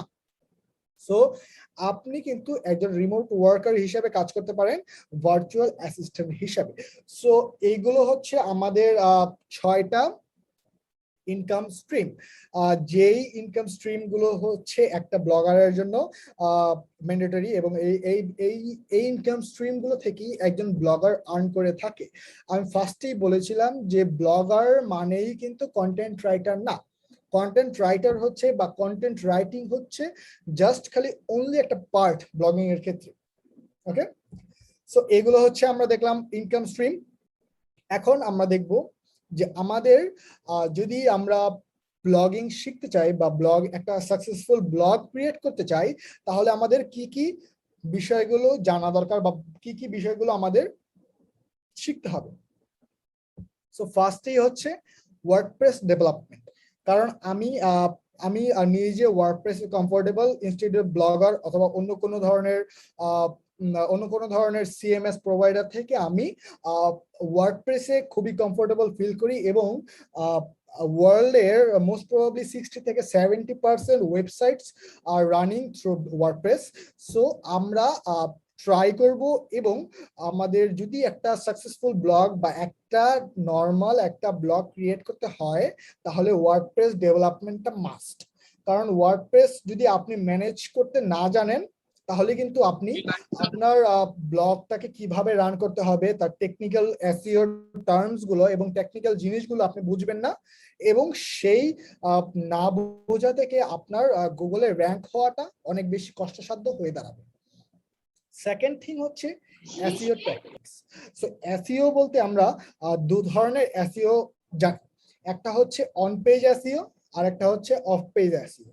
সো অন পেজ এসইওটা হচ্ছে আমাদের সাইটের ভেতরকার যত ধরনের কাস্টমাইজেশন বলেন, যত ধরনের অপটিমাইজেশন বলেন, যেগুলো আমাদের সাইটের ভেতরে করতে হয়। যেমন একটা আর্টিকেলের করতে হয়, যেমন একটা হেডিং কি সুন্দর হলো না খারাপ হলো, বা হেডিং এ কিওয়ার্ডটা আছে কিনা নাই, বা হেডিংটা কিরকম মানে একটা রিডারের দৃষ্টিকে আকর্ষণ করবে কিনা, সেই জিনিসটা বোঝার জন্য আমাদের হেডিং এ নজর দিতে হয়। আমাদের মেটা ডেসক্রিপশন এবং ইউআরএল বা স্লাগ বলতে পারি আমরা ইউআরএলটা, সেই ইউআরএলটা এসইও অপটিমাইজড কিনা সেটা দেখতে হবে। আমাদের কিওয়ার্ড, আমাদের আর্টিকেলের যে কিওয়ার্ড ডেনসিটি রয়েছে সেই কিওয়ার্ড ডেনসিটিটা ঠিক আছে কিনা, আমাদের আর্টিকেলের প্রপার কল টু অ্যাকশন যাচ্ছে কিনা, আর্টিকেলে ইন্টারনাল লিংক এবং এক্সটার্নাল লিংক হচ্ছে কিনা, আর্টিকেলে ইমেজেস এর অল্ট ট্যাগ গুলো বা ইমেজেস গুলো প্রপারলি কম্প্রেসড কিনা, বা ইমেজেস এর অল্ট ট্যাগ গুলো ঠিকঠাক ভাবে লেখা হচ্ছে কিনা সেগুলো বোঝা। এগুলো হচ্ছে অন পেজের ভেতরে পড়ে, অন পেজ এসইওর আন্ডারে পড়ে এগুলো। এবং যেটা হচ্ছে নেক্সট সেটা হচ্ছে off page SEO. Off page এসইওটা কি? অফ পেজ এসইও হচ্ছে যেই জিনিসগুলো আপনার সাইটের বাহিরে হয়, মানে একটা সাইটকে গ্রো করার জন্য অফ পেজ এবং অন পেজ দুটোই কাজ করে, বাট অফ পেজটা হচ্ছে আপনার সাইটের বাহিরে করতে হবে।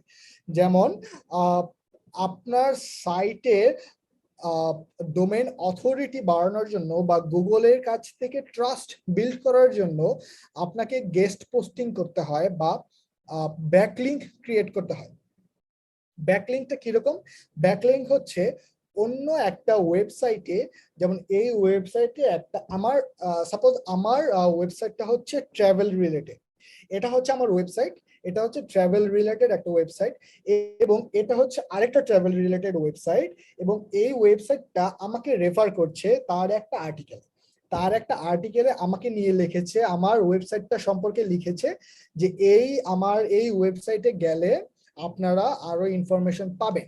তার মানে কি হলো যে আমি এই সাইট থেকে আমার সাইটে একটা ব্যাকলিংক আনলাম, এতে কি হলো যে গুগলের কাছে ট্রাস্ট বিল্ড করতে পারলাম আমি, যে গুগল তখন বুঝতে পারলো যে না, এই সাইটে ভ্যালুয়েবল ইনফরমেশন আছে, কারণ অন্যান্য সাইটও তাকে রেফার করছে। যেমন আপনি একটা রেস্টুরেন্টে খেতে গেলেন, সেই রেস্টুরেন্টে খাবার ভালো, আপনি আপনার ফ্রেন্ডকে গিয়ে বললেন যে এই রেস্টুরেন্টটা ভালো, এই রেস্টুরেন্টটা রিকমেন্ড করলেন। সো আপনি কি করলেন যে ওই রেস্টুরেন্টের জন্য একটা ব্যাকলিংক ক্রিয়েট করে ফেললেন। সো ব্লগিং এর ক্ষেত্রে সেম, যে আমাদের অফ পেজ এসইও ক্যাটাগরির মধ্যে সবচেয়ে ইম্পর্টেন্ট পার্ট হচ্ছে লিংক বিল্ডিং, দেন হচ্ছে marketing such as email marketing, Pinterest marketing, Quora marketing, Reddit marketing. এগুলো হচ্ছে নর্মালি আপনার ওয়েবসাইটটাকে প্রমোট করার জন্য বা আপনার ওয়েবসাইটটাকে মার্কেটিং করার জন্য। আপনার যে একটা ওয়েবসাইট রয়েছে, আপনার ওয়েবসাইটে যে এই বিষয়গুলো নিয়ে আপনি লিখছেন, সেগুলো মানুষের সামনে তুলে ধরার জন্য আপনি পিন্টারেস্ট ইউজ করতে পারেন, কোরা ইউজ করতে পারেন, রেডিট ইউজ করতে পারেন, মিডিয়াম ইউজ করতে পারেন। এগুলো হচ্ছে মেইনলি বলতে পারেন যে question and answer type site, যেগুলোতে মানুষ তাদের বা নর্মাল রিডার্স যারা রয়েছে, তারা তাদের দৈনন্দিন জীবনের প্রবলেমস গুলো আস্ক করে থাকে। সো আপনি আপনি ধরেন একজন রিডার কোরাতে একটা কোয়েশ্চেন আস্ক করলো, এবং সেই কোয়েশ্চেনে গিয়ে আপনি আপনার আনসার দিলেন, এবং সেই সাথে আপনি আপনার যে নিজের সাইটটা রয়েছে সেই সাইটটাকে লিংক করিয়ে দিলেন। সো তাতে কি হলো যে সেই রিডারটা যখন আপনার আনসারটা দেখলো কোরাতে দেখে ওই লিঙ্কটাতে ক্লিক করলো, ওই লিঙ্কটাতে ক্লিক করলে ডাইরেক্ট আপনার ওয়েবসাইটে চলে আসলো।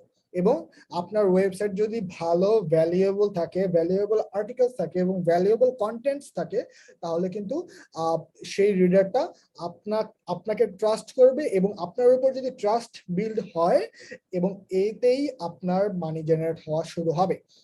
এভাবে করে আপনার সাইটে ভিজিটর আনতে হবে, আপনার সাইটকে গ্রো করতে হবে। এই গ্রো করাটার পেছনে মেইন কাজ করে হচ্ছে অফ পেজ এসইও। সো এগুলো হচ্ছে অফ পেজ এসইও। সো যেটা হচ্ছে থার্ড থিং যেটা আমাদের জানতে হবে, সেটা হচ্ছে আর্টিকেল রাইটিং। সো আর্টিকেল রাইটিংটা জানতেই হবে।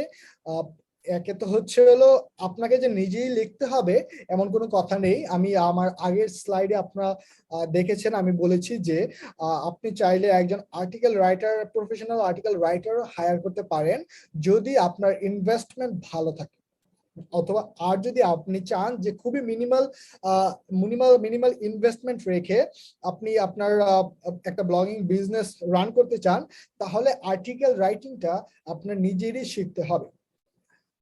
আপনি যদি নিজে আর্টিকেল রাইটিংটা শিখতে পারেন, এবং আর্টিকেল রিলেটেড মানে আর্টিকেল রাইটিংটা কিভাবে হয় বা লেখাগুলো কিভাবে হয়, এবং মানে এসইওটা কিভাবে কাজ করে একটা আর্টিকেলে, সেটা যদি আপনি বুঝে ফেলতে পারেন, তাহলে হচ্ছে আপনার ইনভেস্টমেন্টের এক্সপেন্স খুবই কমে যাবে। সো এটা হচ্ছে একটা পার্ট। দেন হচ্ছে অফ পেজ মার্কেটিং। আমি তো বললামই যে ফার্স্টেই বললাম যেটা এসইও ট্যাকটিক্স যে অন পেজ এসইও এর আন্ডারে কিন্তু অফ পেজ মার্কেটিংটাও পড়ে। অফ পেজ মার্কেটিং বলতে আমি অলরেডি বলেছি কোরা, রেডিট, পিন্টারেস্ট, ইমেল, এগুলো টাইপ মার্কেটিং। দেন আপনাকে নিশ এবং কিওয়ার্ড রিসার্চ করা শিখতে হবে। নিশ বলতে আমরা ফার্স্টেই জেনেছি যে নিশটা কিরকম হবে, যে সেটা হতে পারে ট্রাভেলিং রিলেটেড, সেটা হতে পারে ফুড রিলেটেড, সেটা হতে পারে ক্যামেরা বা ফটোগ্রাফি রিলেটেড, অথবা business and finance related. But এখানে একটু কথা আছে। আপনি যদি একটু চিন্তা করেন যে ট্রাভেলিং বা বিজনেস এন্ড ফাইন্যান্সই ধরে, এইটা কিন্তু অনেক হিউজ একটা ব্রড একটা সেক্টর। বিজনেস এন্ড ফাইন্যান্স কিন্তু হিউজ একটা ব্রড একটা সেক্টর, এবং এখানে কথা বলার মতো অনেকগুলো সাব ক্যাটাগরি রয়েছে। অনেকগুলো সাব ক্যাটাগরির মধ্যে আপনি কিন্তু সবগুলোই কভার করতে পারবেন না। আপনি কিন্তু একটা বিষয়ের উপর সর্বোচ্চ হলে 2 থেকে 3টা বিষয়ের উপর ভালোভাবে এক্সপার্ট হতে পারেন, বাট আপনি কিন্তু কখনোই পুরো একটা বিজনেস এন্ড ফাইন্যান্স ব্রড নিশের এক্সপার্ট হতে পারেন না। কারণ হচ্ছে, এবং ওই বিজনেস এন্ড ফাইন্যান্স যদি ফুল একটা ব্রড নিশকে যদি আপনি টার্গেট করেন, তাহলে আপনার কম্পিটিটর গুলো থাকবে অনেক হাই লেভেলের। মানে হচ্ছে আপনি যখন আর্টিকেল গুলো লিখবেন, সেই আর্টিকেল গুলোর কম্পিটিটর থাকবে অনেক হাই লেভেলের। কারণ হচ্ছে তারা যারা অলরেডি র্যাঙ্ক করে আছে, তারা অলরেডি 5 থেকে 10 বছর ধরে এসব নিশ নিয়ে কাজ করছে, এবং এইসব নিশের একটা অথরিটি হিসাবে তারা গুগলে তাদের প্লেসমেন্ট করে নিয়েছে। সো আপনাকে নিশ রিসার্চ করতে জানতে হবে। নিশ রিসার্চ বলতে আমরা মেইনলি যা বুঝি, সেটা হচ্ছে এমন একটা নিশ সিলেক্ট করা যার কম্পিটিশন খুবই কম, বা যেই নিশ নিয়ে মানুষজন খুবই কম লেখালেখি করছে, বাট এই নিশটার পটেনশিয়ালিটি বলেন, প্রফিটেবিলিটি বলেন, অনেক হাই রয়েছে। এরকম নিশ রিসার্চ করার জন্য আমাদের কয়েকটা টুলস দরকার হয়। এই টুলস গুলোর মধ্যে অন্যতম হচ্ছে এইচআরএফস দিয়ে আপনি ইজিলি খুবই ভালোভাবে নিশ রিসার্চ বলেন এবং কিওয়ার্ড রিসার্চ বলেন আপনি করতে পারবেন। নিশ রিসার্চ যেরকম, কিওয়ার্ড রিসার্চও কিন্তু সেম।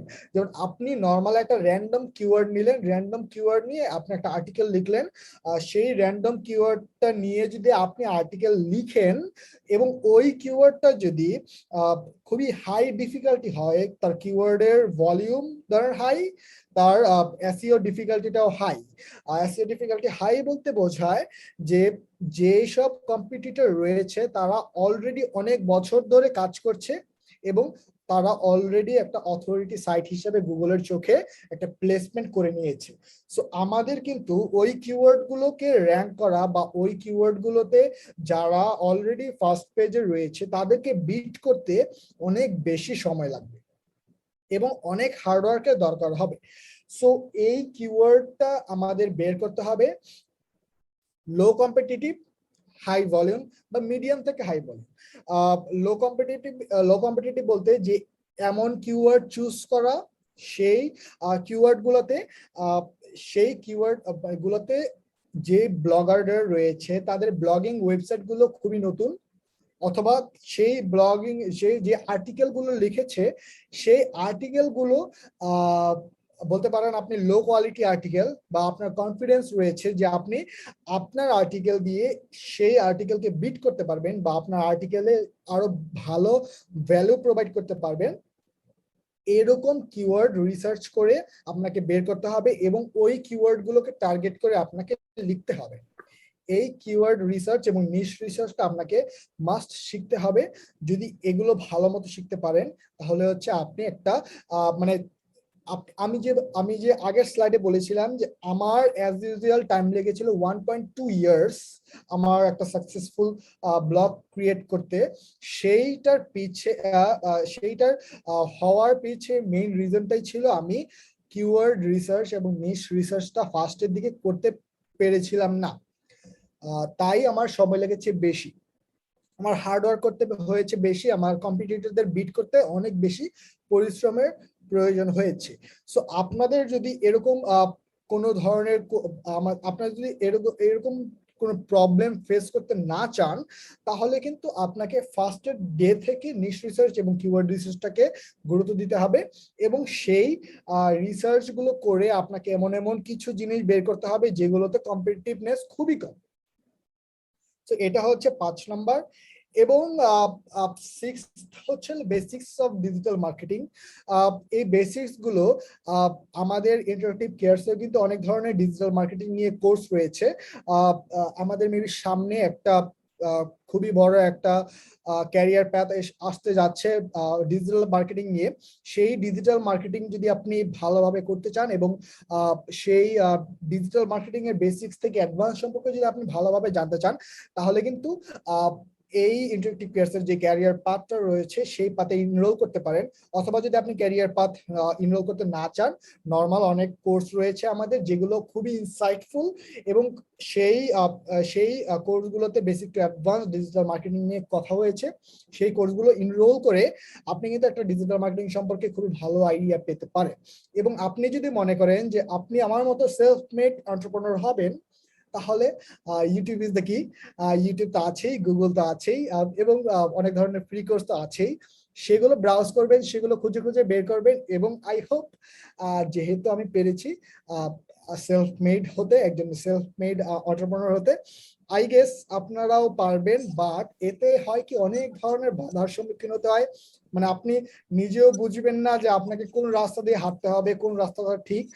যদি একটা কোর্স বা একটা মেন্টর পেয়ে যান, তাহলে হচ্ছে আপনি প্রপার একটা গাইডলাইন পেয়ে গেলেন যে এই রাস্তাটা দিয়ে আমার যেতে হবে, আমার মেন্টর এই রাস্তাটা দিয়ে গিয়েছে এবং এই রাস্তাতে গিয়ে সাকসেসফুল হয়েছে। দ্যাট মিনস আমিও যদি এই রাস্তাতেই হাঁটি, আমারও একটা সাকসেস হওয়ার বা আমার ব্লগটা সাকসেসফুল হওয়ার একটা একটা পটেনশিয়ালিটি থাকবে বা একটা প্রবাবিলিটি থাকবে। সো আই থিঙ্ক আজকের সেশনের এখানে আমাদের করতে হবে, কারণ হচ্ছে আমাদের সেশনটা হচ্ছে 1.30 মিনিটসের। দ্যাট মিনস 1.5 ঘন্টার। 1.5 ঘন্টার সেশনে আমি ট্রাই করেছি যে আমাদের কি কি ধরনের ইনভেস্টমেন্টের দরকার হবে, কি কি ধরনের জিনিসগুলো আমাদের জানতে হবে, ব্লগিংটা মেইনলি কাদের জন্য এবং হোয়াট ইজ অ্যাকচুয়ালি ব্লগিং, এই জিনিসগুলো বোঝাতে চেষ্টা করেছি। এবং আমি জানি বা আমি আশা করছি যে আমি যেগুলো জানি, আমার ভেতরে যে নলেজগুলো রয়েছে সেগুলো আপনাদের কাছে দিতে পেরেছি। এবং আমি ফার্স্টেই শুরু করেছিলাম আমার ইন্ট্রোডাকশন দিয়ে এবং আমি পাস্টে কি ছিলাম সেটা বলে। এবং আমি জানি যে এই সেশনে যারা রয়েছেন তাদের যদি সবাই না হলেও 50% এমন মানুষ রয়েছেন যারা আমার সাথে রিলেট করতে পেরেছিলেন, যারা কিনা ইন্ট্রোভার্টেড ছিলেন, যারা কিনা ইন্ট্রোভার্টেড আছেন, যারা কিনা ইংলিশে দুর্বল, যারা কিনা চায় যে তাদের ইংলিশ স্কিলটা বিল্ড আপ করতে, যারা কিনা চায় যে একটা সাইড হাসেল ক্রিয়েট করতে। এবং এই প্যান্ডেমিকে আমাদের অবস্থা কিন্তু খুবই বেহাল দশায় রয়েছে আমরা। এবং আমি আমার ক্যারিয়ার শুরু হওয়ার পিছে বা আমার এত সাকসেসফুলের পিছে বা আমার যেসব আমি যে এখন ড্রিম লাইফ লিড করতে পারছি, আমি আমার ফ্যামিলির জন্য কিছু করতে পারছি, সেই জিনিসগুলো হওয়ার পিছে একটা বড় কারণ রয়েছে এই কোভিড প্যান্ডেমিকটা। এই কোভিড প্যান্ডেমিক যদি না থাকতো, আমি হয়তো আজকে এই পজিশনে থাকতাম না, আমি হয়তো আজকে আপনাদের সামনে কথা বলতেও পারতাম না, বা অনেক দেরি হতো আই থিঙ্ক কথা বলতে। আই ক্যান প্রাউডলি সে যে আমার যেসব স্টুডেন্ট রয়েছে, আমি যেসব স্টুডেন্টদেরকে শিখাই, যেসব স্টুডেন্ট রয়েছে, তারাও আমার চেয়ে অনেকেই রয়েছে, আমার চেয়ে অনেক বড় বড় লেভেলে রয়েছে। অনেকে হয়তো চাকরি করছে, অনেকে হয়তো 4th ইয়ার, অনেকে হয়তো গ্রাজুয়েশন শেষ, but I am only 22 years old. এবং আমি অনলি মাত্র সেকেন্ড ইয়ারে পড়ছি। এবং এই সেকেন্ড ইয়ারে পড়ার পেছনে এবং এই সেকেন্ড ইয়ারে পড়তে পড়তেই আমি আমার যে ক্যারিয়ার রয়েছে সেই ক্যারিয়ারটা বিল্ড আপ করতে পেরেছি। এবং আমি জানি আজকের যে সেশনটা হচ্ছে, এই সেশনে 87 জন মানুষ রয়েছে এবং এই 87 জন মানুষের মোস্ট 80% বা 70 থেকে 60% মানুষ আমার চেয়ে বড়। So I'm feeling great and I feel honored to perform this session in front of you. এবং আমি আজকের সেশনটা আই থিঙ্ক এখানেই ক্লোজ করব, কারণ হচ্ছে আমাদের সেশনটা ছিল 1.5 ঘন্টার এবং এখন আমাদের চলবে maybe question and answer session. আমাদের যারা কোঅর্ডিনেটর রয়েছেন তারা একটু কাইন্ডলি আমাকে একটু হেল্প করবেন যে আমি কি এখন আমাদের কোশ্চেন অ্যান্ড আনসার সেশন শুরু করতে পারি, নাকি এখন আমাদের মানে আর নর্মাল ইনস্ট্রাকশনটা একটু দেওয়ার ট্রাই করব। ভাইয়া আমরা কোয়েশ্চেন আনসার এখনই নিব।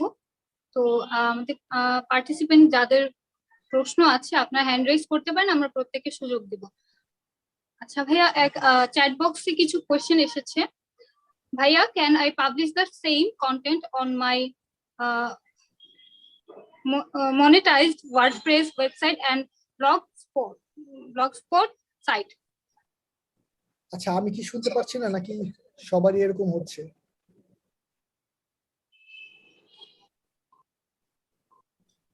আচ্ছা, ফজি আপুর কথা আই থিংক আমি শুনতে পাচ্ছি। আচ্ছা তরুণ, তুমি কি আমার কথা শুনতে পাচ্ছ? তরুণ, আমার কথা শুনতে পাচ্ছ? ইয়েস আপু, এখন ঠিক হয়েছে। আচ্ছা ফাইন। আচ্ছা, আমাদের ফার্স্ট একটা আমাদের কোয়েশ্চেন আছে। আমার মাহবুবী সোফানি, উনি প্রশ্ন করেছেন, ভাইয়া can I publish the same content on my monetized WordPress website and Blogspot site? এটা হচ্ছে চ্যাট বক্স থেকে আসা প্রথম প্রশ্ন। আর দ্বিতীয়টা হচ্ছে, is it possible to make more money than YouTube Facebook through blogging? Okay, so thank you Sovani ভাইয়া। ফার্স্টের কোয়েশ্চেনটার আনসার আমি দিচ্ছি। ফার্স্টের কোয়েশ্চেনটা হচ্ছে যে can I publish the same content on my monetized WordPress website and Blogspot site? So WordPress হচ্ছে একটা CMS software, Blogspot as well as a CMS software. এই দুটো হচ্ছে একটা প্রোভাইডার আর কি। আমরা এই দুটো সিএমএস সফটওয়্যার ব্যবহার করে আমাদের ওয়েবসাইট গুলোকে ডিজাইন করে থাকি এবং এই ওয়েবসাইট গুলোকে মেক করে থাকি। এবং এই ওয়ার্ডপ্রেস ওয়েবসাইটে যদি আপনি একটা নিশ নিয়ে বা একটা টপিক নিয়ে একটা ব্লগ শুরু করেন, তাহলে কিন্তু আপনি আপনারই এই ব্লগস্পট ওয়েবসাইটে আপনার সেম কন্টেন্ট পাবলিশ করতে পারবেন না। কারণ গুগল যেটা দেখবে যে এই ওয়েবসাইটেও সেম কন্টেন্ট, এই ওয়েবসাইটেও সেম কন্টেন্ট। সো তখন সে কি করবে যে সে ডুপ্লিকেট কন্টেন্ট হিসাবে সেটাকে চিনবে এবং আপনার দুটো সাইটকেই পেনাল্টি দিয়ে দিবে, বা যেটা মনে করবে যে ধরেন এই সাইটটার যে কন্টেন্টটা রয়েছে সেটা হচ্ছে ভালো বা সেটা হচ্ছে ট্রু বা সেটা হচ্ছে অরিজিনাল, সেই কন্টেন্টটাকে রেখে যেটা ডুপ্লিকেট রয়েছে তাকে পেনাল্টি দিয়ে দিবে। দ্যাট মিনস আপনার এই ব্লগস্পট ওয়েবসাইটটা পুরো রুইন হয়ে যায়। সো আপনি কখনোই এই ট্রাই করবেন না যে সেম কন্টেন্টটা ব্লগস্পট ওয়েবসাইট এবং ওয়ার্ডপ্রেস ওয়েবসাইট দুটোতেই পাবলিশ করা। অ্যাজ এ রেজাল্ট আপনি পেনাল্টি খাওয়ার সম্ভাবনা রয়েছে গুগলের হাত থেকে, এবং সেই গুগল এটাকে ডুপ্লিকেট কন্টেন্ট হিসাবে গেইন করবে বা ডুপ্লিকেট কন্টেন্ট হিসাবে এটাকে দেখবে। And then second question টা হচ্ছে, is it possible to make more money than YouTube, Facebook through blogging? Okay, so YouTube, Facebook সাথে ব্লগিং এর তুলনা করা আই থিংক ভুল হবে। কারণ ইউটিউব হচ্ছে, হ্যাঁ ইউটিউবের সাথে ব্লগিং এর তুলনা করা যায়। ইউটিউব যেমন ভিডিও বেসড, ইউটিউবে যেমন ভিডিও কন্টেন্ট পাবলিশ করে, তেমনি ভাবে ব্লগিং এ হচ্ছে রাইটিং বেসড। ব্লগিং এ মানুষ রাইটিং বেসড কন্টেন্ট পাবলিশ করে। আপনার ইউটিউব প্রোফাইলে আপনি যাবেন, আপনি ক্যামেরার সামনে কথা বলছেন, দ্যাট মিনস একটা ভিডিওগ্রাফি করে একটা কন্টেন্ট পাবলিশ করছেন। বাট গুগলে যখন যাবেন, গুগলে মানুষ গিয়ে যখন সার্চ করবে, তখন সেখানে কোনো ভিডিওস আসবে না, তখন সেখানে আসবে সব আর্টিকেলস। সো আর্টিকেলস গুলো পাবলিশ করবে যেটা কিনা হচ্ছে রাইটিং বেসড। বাট আমি যদি বলি যে make more money than YouTube, আমি পার্সোনালি প্রেফার করি ব্লগিং ইনস্টেড অফ ইউটিউবিং। কারণ হচ্ছে ইউটিউবিং এর ক্ষেত্রে অনেক পার্সেন্টেজ ইউটিউব কেটে নিয়ে যায় এবং ইউটিউবের ক্ষেত্রে সাকসেস হতে অনেক বেশি একটা সময় লাগে। এবং যেই মেইন কথা যে বাংলাদেশি হয়ে আপনি যদি আপনার ফেস ক্যামেরায় শো করতে চান, তাহলে আই থিংক এটা অনেকেই চায় না যে ক্যামেরার সামনে এসে কথা বলতে এবং একটা ইউটিউবিং করতে। But I think blog can make more money and blog have more potentiality than YouTube. But yes, after certain amount of time ইউটিউবও অনেক গ্রো করে এবং ইউটিউব ক্যারিয়ার করেও অনেক বেশি একটা প্রফিটেবল পাওয়া যায়। সো আমার অ্যাকর্ডিং টু মি আমি আমি প্রেফার করব ব্লগিং কে। ব্লগিং ব্লগটা থেকে অনেক বেশি ইনকাম স্ট্রিম রয়েছে, তাই হচ্ছে আমি প্রেফার করব ব্লগিং কে। সো সোমানি ভাইয়া, I think I got your point and you got your answer. Okay, so next হচ্ছে Rupajit রয়েছে, thanks and gratitude to the whole team of Interactive Cares. Thank you to also Rupajit. And then Motasim Parveen question করেছে how to be good at article writing. Okay, how to be good at article writing হচ্ছে huge একটা term, huge একটা process বলতে পারেন। Article writing এ ভালো হওয়ার জন্য ফার্স্টে আপনাকে শিখতে হবে কিভাবে সিম্পল ওয়ার্ড ইউজ করে একজন মানে সিম্পল ওয়ার্ড ইউজ করে একটা সেন্টেন্সকে স্ট্রাকচারড করা যায়। আপনি যদি মনে করেন যে আপনার আর্টিকেলে আপনি অনেক হার্ড কথাগুলো লিখবেন, অনেক এমন টার্মস লিখবেন যেগুলো নর্মাল মানুষের বোঝার সক্ষমতা নেই, তাহলে কিন্তু আপনি একজন গুড আর্টিকেল রাইটার হতে পারবেন না। আপনাকে অলওয়েজ ট্রাই করতে হবে খুবই সিম্পল ডে টু ডে লাইফের যেসব কমিউনিকেটিভ টাইপ ওয়ার্ডস রয়েছে সেগুলো ইউজ করতে। নর্মাল আপনি যেভাবে ইংলিশে কমিউনিকেশন করেন, ইংরেজিরাও বা বিদেশে যারা থাকে তারাও কিন্তু নর্মালি ভাবে এরকম ভাবেই সিম্পল ওয়ার্ড ইউজ করে। আপনাকে সেই সিম্পল ওয়ার্ড গুলো ইউজ করতে জানতে হবে। এন্ড দেন সেকেন্ড হচ্ছে কিভাবে একটা কন্টেন্ট এসইও অপটিমাইজড করা যায় সেই বিষয়টা জানতে হবে। এসইও অপটিমাইজ বলতে কি বোঝায় যে আমাদের কিওয়ার্ডের ডেনসিটিটা কিরকম, আমাদের সাইটে আমাদের যে আর্টিকেলটা যাবে সেই আর্টিকেলের কতগুলো কিওয়ার্ড থাকবে এবং কিওয়ার্ডের প্লেসমেন্ট গুলো কোথায় হবে এবং সাব হেডিং গুলো কিরকম ভাবে থাকবে, কোন সাব হেডিংটা ভালো কোন সাব হেডিংটা খারাপ, এবং আর্টিকেল স্ট্রাকচারটা ভালো মতো যদি জানতে পারেন আপনি, তাহলে আই থিঙ্ক একজন আর্টিকেল রাইটার হিসেবে আপনি খুবই ভালোভাবে কাজ করতে পারবেন। এবং ট্রাই করবেন অলওয়েজ গ্রামারলি ইউজ করতে। গ্রামারলি ইউজ করলে হবে কি যে আপনার যত ধরনের গ্রামাটিক্যাল মিস্টেকস রয়েছে সেগুলো আপনি ফাইন্ড আউট করতে পারবেন এবং আপনার আর্টিকেলটা আরো পলিশড ওয়েতে বেরিয়ে আসবে আর কি। সো কে করেছিলেন? ভাইয়া একজন জানতে চেয়েছে আর্টিকেল রাইটিং এর বেসিকটা আমরা কিভাবে শিখতে পারবো। আর্টিকেল রাইটিং এর বেসিক একবারে basic. Okay, so exactly how can we learn the basic of article writing? Okay, so article writing এর বেসিকটা তো আমি বলেই দিলাম যে আপনাকে ফার্স্ট হচ্ছে সিম্পল ওয়ার্ডস, সেকেন্ড সেই আর্টিকেলের যে কিওয়ার্ডস গুলো থাকবে, যেমন আপনার একটা ক্লায়েন্ট বলবে, যেমন সাপোজ একটা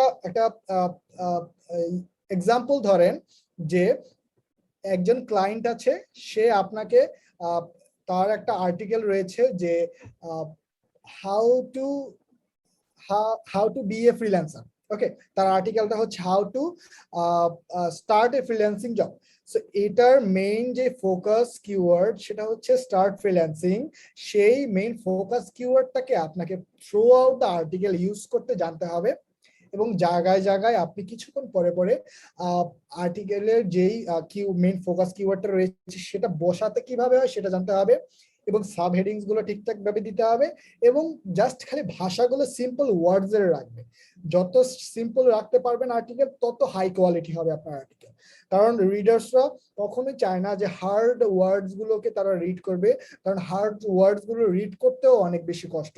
তারা অলওয়েজ চায় যে তাদের যে আর্টিকেল গুলো তারা রিড করবে সেগুলো যাতে ইজি টু রিড হয় এবং 1-to-1 ইন্টারাকশন হয়, এমন ভাবে লিখতে হবে যেমন যাতে মনে হয় যে আপনি অনলি তার সাথেই কথা বলছেন। যেমন ভিডিওতে আপনার মনে হচ্ছে আমি আপনার সাথে কথা বলছি, ওই আর্টিকেলটা লেখার পরেও যাতে তার মনে হয় যে আপনি তার সাথেই কথা বলছেন। সো এটাই হচ্ছে mainly basics of article writing. So next আপু। নেক্সট প্রশ্ন হচ্ছে ডিজিটাল মার্কেটিং এর ক্ষেত্রে কি বেসিক্যালি সোশ্যাল মিডিয়া মার্কেটিংটাই কি ফোকাস করতে হবে? No, absolutely no. কারণ হচ্ছে ডিজিটাল মার্কেটিং হিউজ একটা ফ্যাক্টর, হিউজ একটা ক্যাটাগরি বলতে পারেন বা হিউজ একটা ইন্ডাস্ট্রি বলতে পারেন। সোশ্যাল মিডিয়া হচ্ছে অনলি একটা পার্ট মাত্র। সোশ্যাল মিডিয়া বলতে আমরা যদি বুঝে থাকি যে ফেসবুক, ইউটিউব অ্যান্ড ইনস্টাগ্রাম, তাহলে কিন্তু হবে না।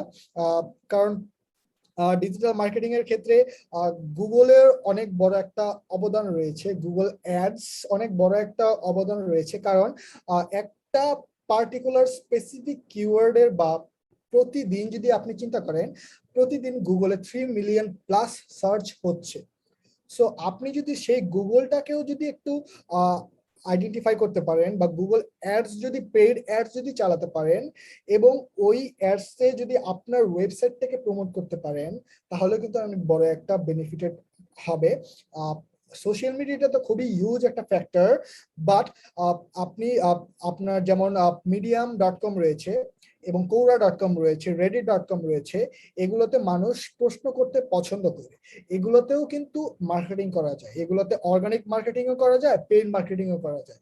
অর্গানিক মার্কেটিং তো হচ্ছে আপনাকে ওইখানে গিয়ে আনসার করতে হবে এবং আনসার শেষে একটা জিনিস লিঙ্ক করিয়ে দিতে হবে আপনার পার্সোনাল ব্র্যান্ডের সাথে, সেই ব্র্যান্ডে যাতে গিয়ে সে নেক্সট ইনফরমেশন গুলো পায়। সো এবং পেইড মেথড হচ্ছে জাস্ট খালি অ্যাড রান করার জন্য। বাট সোশ্যাল মিডিয়াকে যদি আপনি ফোকাস করতে পারেন, অনেক অনেক অনেক কোম্পানি রয়েছে যে সোশ্যাল মিডিয়াকে ফোকাস করে অনেক হিউজ ফ্যাক্টর গেইন করেছে। বাট এটা বিজনেস বেদে, আপনি যদি একটা ব্লগিং বিজনেস রান করতে চান, তাহলে এটার জন্য ডিজিটাল মার্কেটিং এর সবচেয়ে বেনিফিশিয়াল যে প্ল্যাটফর্ম, সেটা হচ্ছে পিন্টারেস্ট অ্যান্ড কোরা। যদি আপনি ডিজিটাল মার্কেটিং করতেই চান, তাহলে করতে হবে পিন্টারেস্ট এবং কোরা, এই দুটো প্ল্যাটফর্মের উপর, instead of Facebook, YouTube and Instagram. কারণ এগুলো থেকে ভিজিটর আসার প্রবাবিলিটি অনেক কম, rather than Pinterest, email marketing and Quora marketing. So yes, so এটা আসলে বিজনেস বেদে ভ্যারি করে, বাট ব্লগিং এর ক্ষেত্রে আপনি যদি জানতে চান, এবং আমি সাজেস্ট করতে পারি যে ডিজিটাল মার্কেটিং করতে হবে, Pinterest marketing, Quora marketing and email marketing. Yeah, so I think you got the answer.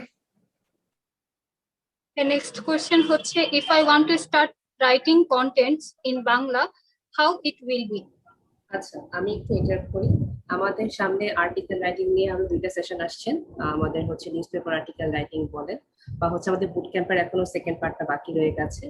So আপনারা আশা করি হচ্ছে আপনাদের বাকি যে কোয়েশ্চেন্স গুলো অ্যান্সার আছে সেগুলো হচ্ছে আপনারা সামনে ইনশাআল্লাহ পেয়ে যাবেন। আমাদের 26 তারিখ এই বুট ক্যাম্পের সেকেন্ড সিজনটা আসছে, তো সেটাতে সবাই আশা করি পার্টিসিপেট করবেন। আর যে দুটো আর্টিকেল নিয়ে আমাদের সামনে সেশন আছে সে দুটো আপনাদেরকে জানিয়ে দেওয়া হবে ইমেইলের থ্রুতে।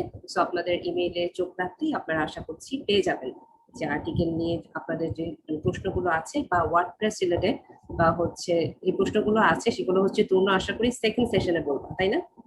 রাইট। সেকেন্ড সেশনটা আমাদের মেইনলি হবে আসলে একজন বিগিনার ব্লগার, তার সে ব্লগিং জার্নিটা কিভাবে শুরু করবে, কই যেতে হবে তার, কিরকম ভাবে প্রসেসটা এবং কি কি ম্যানেজ করা লাগবে, তার গ্রো করার জন্য কি কি পদক্ষেপ গ্রহণ করা লাগবে, সেগুলো বিষয়ের উপরে। Thank you so much Tunu for your wonderful session. তো আজকে আমরা আমাদের সেশনটি এখানে শেষ করছি। আশা করি আপনারা সবাই ভালো থাকবেন, এবং যারা সেশনটিতে অ্যাটেন্ড করতে পারেননি বা যারা ভিডিও চাচ্ছিলেন তাদের সবাইকে ভিডিওটা দিয়ে দেওয়া হবে, কিন্তু আমাদের সেকেন্ড সেশনটি শেষ হয়ে যাওয়ার পর, অর্থাৎ 26 তারিখ 7:30 সেশনটি শেষ হওয়ার পর আপনারা দুটো ভিডিও একসাথে পেয়ে যাবেন। ঠিক আছে, তো সবাই ভালো থাকবেন। আজকে আমরা সেশনটি এখানে শেষ করছি।